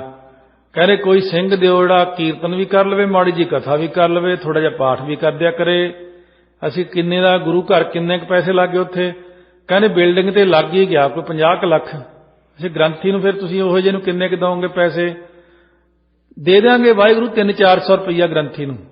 ਮੈਂ ਬਾਪੂ ਜੀ ਬਿਲਡਿੰਗ ਤੇ ਬਣਾਈ 50 ਲੱਖ ਦੀ, ਤੇ ਗ੍ਰੰਥੀ ਸਿੰਘ 300-400, ਤਾਂ 300-400 ਕਿਹੜਾ ਤੈਨੂੰ ਗ੍ਰੰਥੀ ਮਿਲੂਗਾ? ਸੋ ਇਸ ਕਰਕੇ ਜਦੋਂ ਬਿਲਡਿੰਗ ਇੰਨੀ ਮਹਿੰਗੀ ਹੋਵੇ ਤਾਂ ਬਹੁਤ ਉੱਚੀ ਕਲਾਸ ਦਾ ਹੋਵੇ ਬੰਦਾ, ਜਿਹੜਾ ਉਪਦੇਸ਼ ਕਰੇ ਚੰਗੇ ਢੰਗ ਨਾਲ, ਗੁਰੂ ਘਰ ਦੀ ਸਾਂਭ ਸੰਭਾਲ ਕਰੇ, ਸੰਥਿਆ ਕੀਤੀ ਹੋਵੇ, ਪਿੰਡ ਦੇ ਸਾਰੇ ਨਿਆਣਿਆਂ ਨੂੰ ਸੰਥਿਆ ਕਰਾ ਦੇਵੇ, ਜਿਹੜਾ ਸਾਰੇ ਨਿਆਣੇ ਸੰਥਿਆ ਕਰ ਜਾਣ, ਸਾਰੇ ਪਿੰਡ ਦੇ ਲੋਕ ਕਥਾ ਸਿੱਖ ਹੀ ਜਾਣ, ਵੀ ਇਤਿਹਾਸ ਸਾਰਾ ਜਾਣਦੇ ਹੋਣ, ਉਹ ਪਿੰਡ ਫਿਰ ਐਡਾ ਮਜ਼ਬੂਤ ਹੋ ਜਾਏਗਾ, ਕੋਈ ਹਿਲਾ ਨਹੀਂ ਸਕਦਾ ਨਕਲੀ ਗੁਰੂ ਆ ਕੇ ਉੱਥੇ, ਕੋਈ ਪਖੰਡੀ ਨਹੀਂ ਉੱਥੇ ਆਪਣਾ ਪ੍ਰਭਾਵ ਪਾ ਸਕਦਾ। ਇਸ ਕਰਕੇ ਜਦ ਕਿਸੇ ਨੂੰ ਕੱਖ ਦਾ ਗਿਆਨ ਹੀ ਨਹੀਂ ਹੈਗਾ ਲੋਕਾਂ ਨੂੰ, ਫਿਰ ਇਸ ਕਰਕੇ ਉਹ ਸਾਰਾ ਕੰਮ ਖਰਾਬ ਹੁੰਦਾ। ਇਹਦੇ ਬਾਰੇ ਫਿਰ ਸਾਰਾ ਪੰਥ ਮੁੜ ਕੇ ਸਾਰੇ ਵਿਚਾਰ ਕਰੀਏ, ਬੈਠ ਕੇ ਮਿਲ ਵਰਤਨ ਰੱਖੀ ਆਪਸ ਵਿੱਚ, ਤਾਂ ਸਤਿਗੁਰੂ ਮਹਾਰਾਜ ਆਪਣੇ ਤੇ ਕਿਰਪਾ ਕਰਨਗੇ। ਸ੍ਰੀ ਨਾਨਕ ਹੋਏ ਗੁਰ ਦੁਖ ਖਾਊ। ਧੰਨ ਗੁਰੂ ਨਾਨਕ ਦੇਵ ਜੀ ਜਿਹਦੇ ਗੁਰੂ ਬਣ ਕੇ ਫਿਰ ਉਹਦੇ ਨਾਂ ਅੰਨ ਅੱਖ, ਉਹਦੇ ਤਾਂ ਦੁੱਖ ਆਪੇ ਨਹੀਂ ਰਹਿਣੇ, ਜਿਹਦੇ ਨਾਂ ਵਿੱਚ ਹੀ ਦੁੱਖ ਦੀ ਨਿਵਰਤੀ ਹੋ ਗਈ। ਧੰਨ ਗੁਰੂ ਨਾਨਕ ਕਹਿਣ ਨਾਲ ਹੀ ਦੁੱਖ ਨਿਵਰਤ ਹੁੰਦੇ ਨੇ। ਤੇ ਪ੍ਰਸੀਦ ਉਪਦੇਸਿਆ ਸੋ। ਮਹਾਰਾਜ ਸੱਚੇ ਪਾਤਸ਼ਾਹ ਪ੍ਰਸੰਨ ਹੋ ਗਏ ਤੇ ਫਿਰ ਉਹਨੂੰ ਉਪਦੇਸ਼ ਦਿੱਤਾ ਪ੍ਰਸੰਨ ਹੋ ਕੇ। ਨੇਹ ਮੋਹ ਜਬ ਬਾਧਾ ਜਾ ਰਹੋ। ਸੋ ਪਾਂਧਾ ਜਦੋਂ ਪਾਂਧਿਆ, ਜਦੋਂ ਜਿਹੜਾ ਨੇਹ ਪਿਆ ਹੋ ਨਾ, ਪਿਆਰ, ਇਹ ਤੇਲ ਦਾ, ਮੋਹ ਦਾ ਤੇਲ ਜਿਹੜਾ ਜਦੋਂ ਇਹਨੂੰ ਜਾਲ ਦਿੱਤਾ ਚੰਗੀ ਤਰ੍ਹਾਂ, ਗਿਆਨ ਅਗਨ ਸੋ ਸਗਲ ਨਿਵਾਰਹੁ। ਗਿਆਨ ਦੀ ਅਗਨੀ ਨਾਲ ਸਾਰੇ ਮੋਹ ਨੂੰ ਸਾੜਨਾ ਆਪਣੇ ਅੰਦਰੋਂ। ਗਿਆਨ ਜਾਗਰਤ ਅਵਸਥਾ ਵਿੱਚ ਆਉਣਾ। ਜਦੋਂ ਅਵਸਥਾ ਗਿਆਨ ਜਾਗਰਤ ਹੁੰਦੀ ਹੈ ਉਸ ਵਕਤ ਮੋਹ ਅੰਦਰੋਂ ਆਪਣੇ ਆਪ ਖਤਮ ਹੋ ਜਾਂਦਾ ਹੈ। ਸਰਦਾ ਧਰ ਕਾਜਰ ਬਰ ਪਾਵਹੁ। ਸ਼ਰਧਾ ਧਾਰਨ ਕਰਕੇ ਉਸ ਵਕਤ ਜਿਹੜਾ ਨਾ ਸ਼ਰਧਾ ਧਾਰਨ ਕਰਨੀ ਜਿਹੜੀ ਇਹੀ ਸ੍ਰੇਸ਼ਟ ਕਾਜਲ ਭਾਵ ਜੋ ਅੱਖਾਂ ਦੇ ਵਿੱਚ ਕਾਜਲ ਪਾਉਣਾ ਸ੍ਰੇਸ਼ਟ ਇਹੀ ਪਾਉਣਾ ਹੈ। ਹੰ ਤਨ ਤਜਨਾ ਘਸਨ ਸਵਾਰਹੁ। ਜਿਹੜੇ ਦੇਵ ਮਾਨ ਦਾ ਸਾੜਨਾ, ਹੰ ਤਨ ਸਰੀਰ ਦੀ ਹੰਗਤਾ ਨੂੰ ਜਿਹੜਾ ਛੱਡਣਾ ਹੈ, ਇਸੇ ਨੂੰ ਮਲ ਕੇ ਘਸਾਉਣਾ ਮਨ ਨੂੰ। ਇਹ ਜਿਹੜੀ ਸ਼ਾਹੀ ਘਸਾਉਣੀ ਹੈ ਸੁਰਮੇ ਦੀ, ਉਹ ਪਹਿਲਾਂ ਰੱਖੀਆਂ ਹੁੰਦੀ ਪੁਰਾਣੇ ਟਾਈਮ ਦੇ ਵਿੱਚ ਸੁਰਮੇ ਨੂੰ ਘਸਾਉਣ ਲਈ ਇੱਕ ਪੱਥਰੀ ਜੀ, ਫਿਰ ਉਂਗਲ ਨਾਲ ਲਾ ਕੇ ਅੱਖਾਂ 'ਚ ਪਾ ਲੈਂਦੇ ਸੀ। ਉਹ ਅਲੰਕਾਰ ਬਣਾ ਰਹੇ ਨੇ ਇੱਥੇ। ਸਮਤ ਸਾਰ ਕੋ ਕਾਗਦ ਕਰੀਏ। ਜਿਹੜੀ ਸ੍ਰੇਸ਼ਟ ਬੁੱਧੀ ਦਾ ਕਾਗਜ਼ ਬਣਾਉਣਾ ਕਰੋ। ਭਾਉ ਕਲਮ ਕਰ ਮਨ ਕਰ ਧਰੀਏ। ਸੋ ਪ੍ਰੇਮ ਦਾ ਜਿਹੜਾ ਹੈ ਨਾ ਭਾਉ, ਪ੍ਰੇਮ ਦੀ ਕਲਮ ਬਣਾ ਕਰਕੇ ਅਤੇ ਉਹਨੂੰ ਮਨ ਰੂਪੀ ਹੱਥ ਵਿੱਚ ਪਕੜਨਾ ਹੈ। ਮਨ ਕਰ ਧਰੀਏ, ਕਰਨ ਭਾਵ ਹੱਥ, ਮਨ ਰੂਪੀ ਹੱਥ ਵਿੱਚ ਭਾਉ ਦੀ ਕਲਮ ਪਕੜ ਲੈਣੀ। ਭਾਵ ਗਾਵੀਐ ਸੁਣੀਐ ਮਨ ਰੱਖੀਐ ਭਾਉ, ਦੁੱਖ ਪਰ ਹਰ ਸੁਖ ਘਰ ਲੈ ਜਾਏ। ਲੇਖਕ ਚੇਤਾ ਬੂਝ ਗੁਰਦੁਆਰਾ। ਸੋ ਇਸ ਤਰ੍ਹਾਂ ਪੁੱਛ ਕਰਕੇ ਲੇਖਕ ਜਿਹੜਾ ਨਾ ਚਿੱਤ ਨੂੰ ਪੁੱਛ ਕਰਕੇ ਗੁਰੂ ਦੇ ਦੁਆਰੇ ਤੇ ਜਾ ਕਰਕੇ ਲਿਖੀਏ ਸਤਾ ਸਤ ਵਿਚਾਰਾ। ਸਤਿਗੁਰੂ ਨੂੰ ਪੁੱਛ ਕੇ ਨਾ ਆਪਣੇ ਹਿਰਦੇ ਦੇ ਉੱਪਰ ਸੱਤ ਤੇ ਅਸੱਤ, ਝੂਠ ਕੀ ਹੈ ਸੱਚ ਕੀ ਹੈ, ਉਹ ਵਿਚਾਰ ਨੂੰ ਆਪਣੇ ਹਿਰਦੇ ਦੇ ਉੱਤੇ ਲਿਖਣਾ ਕਰੋ ਇਸ ਢੰਗ ਨਾਲ। ਤੋਹਰਾ ਅਸਲੇ ਖਾਲ ਲਿਖ ਜਾਣ ਤੂੰ ਜਿਸ ਤੇ ਊਨ ਨਾ ਹੋ। ਇਹੋ ਜਿਹਾ ਲੇਖਾ ਲਿਖ ਭਾਈ ਜਿਸ ਕਰਕੇ ਤੂੰ ਇਉਂ ਲੇਖਾ ਲਿਖਣਾ ਜਾਣ ਜਿਸ ਕਰਕੇ ਊਨ ਤਾਈ ਨਾ ਹੋਵੇ ਤੇਰੇ ਅੰਦਰ। ਲਿਖੋ ਨਾਮ ਤਿਹ ਸਿਫਤ ਲਿਖ ਅੰਤ ਨਾ ਪਾਰ ਔਰ ਕੋਏ। ਇਉਂ ਕਹਿੰਦੇ ਪਾਰ ਔਰ ਆਰ ਨਹੀਂ ਜਿਹਦੇ ਕੋਈ ਅੰਤ ਦਾ। ਪਹਿਲਾਂ ਲਿਖ ਹਿਰਦੇ ਤੇ ਨਾਮ, ਫਿਰ ਸਿਫਤ ਲਿਖ, ਫਿਰ ਇਉਂ ਲਿਖੇ ਵਾਹਿਗੁਰੂ ਤੇਰਾ ਕੋਈ ਅੰਤ ਨਹੀਂ ਪਾ ਸਕਦਾ। ਇਸ ਤਰ੍ਹਾਂ ਬਾਕੀ ਦੀ ਵਿਚਾਰ ਕੱਲ ਨੂੰ ਕਰਾਂਗੇ। ਸਤਿਗੁਰੂ ਬਖਸ਼ਿਸ਼ ਕਰਨਗੇ ਨਾਮ ਦੇ ਨਾਲ। ਸਤਿਗੁਰੂ ਕਹਿੰਦੇ ਜੁੜੋ ਹਿਰਦੇ ਦੇ ਉੱਤੇ ਜੋ ਨਾਮ ਲਿਖਣਾ, ਆਤਮ ਵਿਸ਼ੈਣੀ ਬੁੱਧੀ ਦੇ ਸਵੱਛ ਕਾਗਜ਼ ਉੱਤੇ ਲਿਖ ਲਓ ਨਾਮ, ਅਤੇ ਨਾਮ ਲਿਖਣਾ, ਉਹਦੀ ਸਿਫਤ ਕਰਨੀ, ਫਿਰ ਇਹ ਲਿਖਣਾ ਕਿ ਵਾਹਿਗੁਰੂ ਤੇਰਾ ਅੰਤ ਨਹੀਂ ਪਾਇਆ, ਵਾਹਿਗੁਰੂ ਤੇਰਾ ਕਿਸੇ ਨੇ ਅੱਜ ਤੱਕ ਅੰਤ ਨਹੀਂ ਪਾਇਆ, ਤੂੰ ਬੇਅੰਤ ਹੈ, ਬੇਅੰਤ ਹੈ। ਵਾਹਿਗੁਰੂ ਵਾਹਿਗੁਰੂ ਵਾਹਿਗੁਰੂ ਵਾਹਿਗੁਰੂ ਵਾਹਿਗੁਰੂ ਵਾਹਿਗੁਰੂ ਵਾਹਿਗੁਰੂ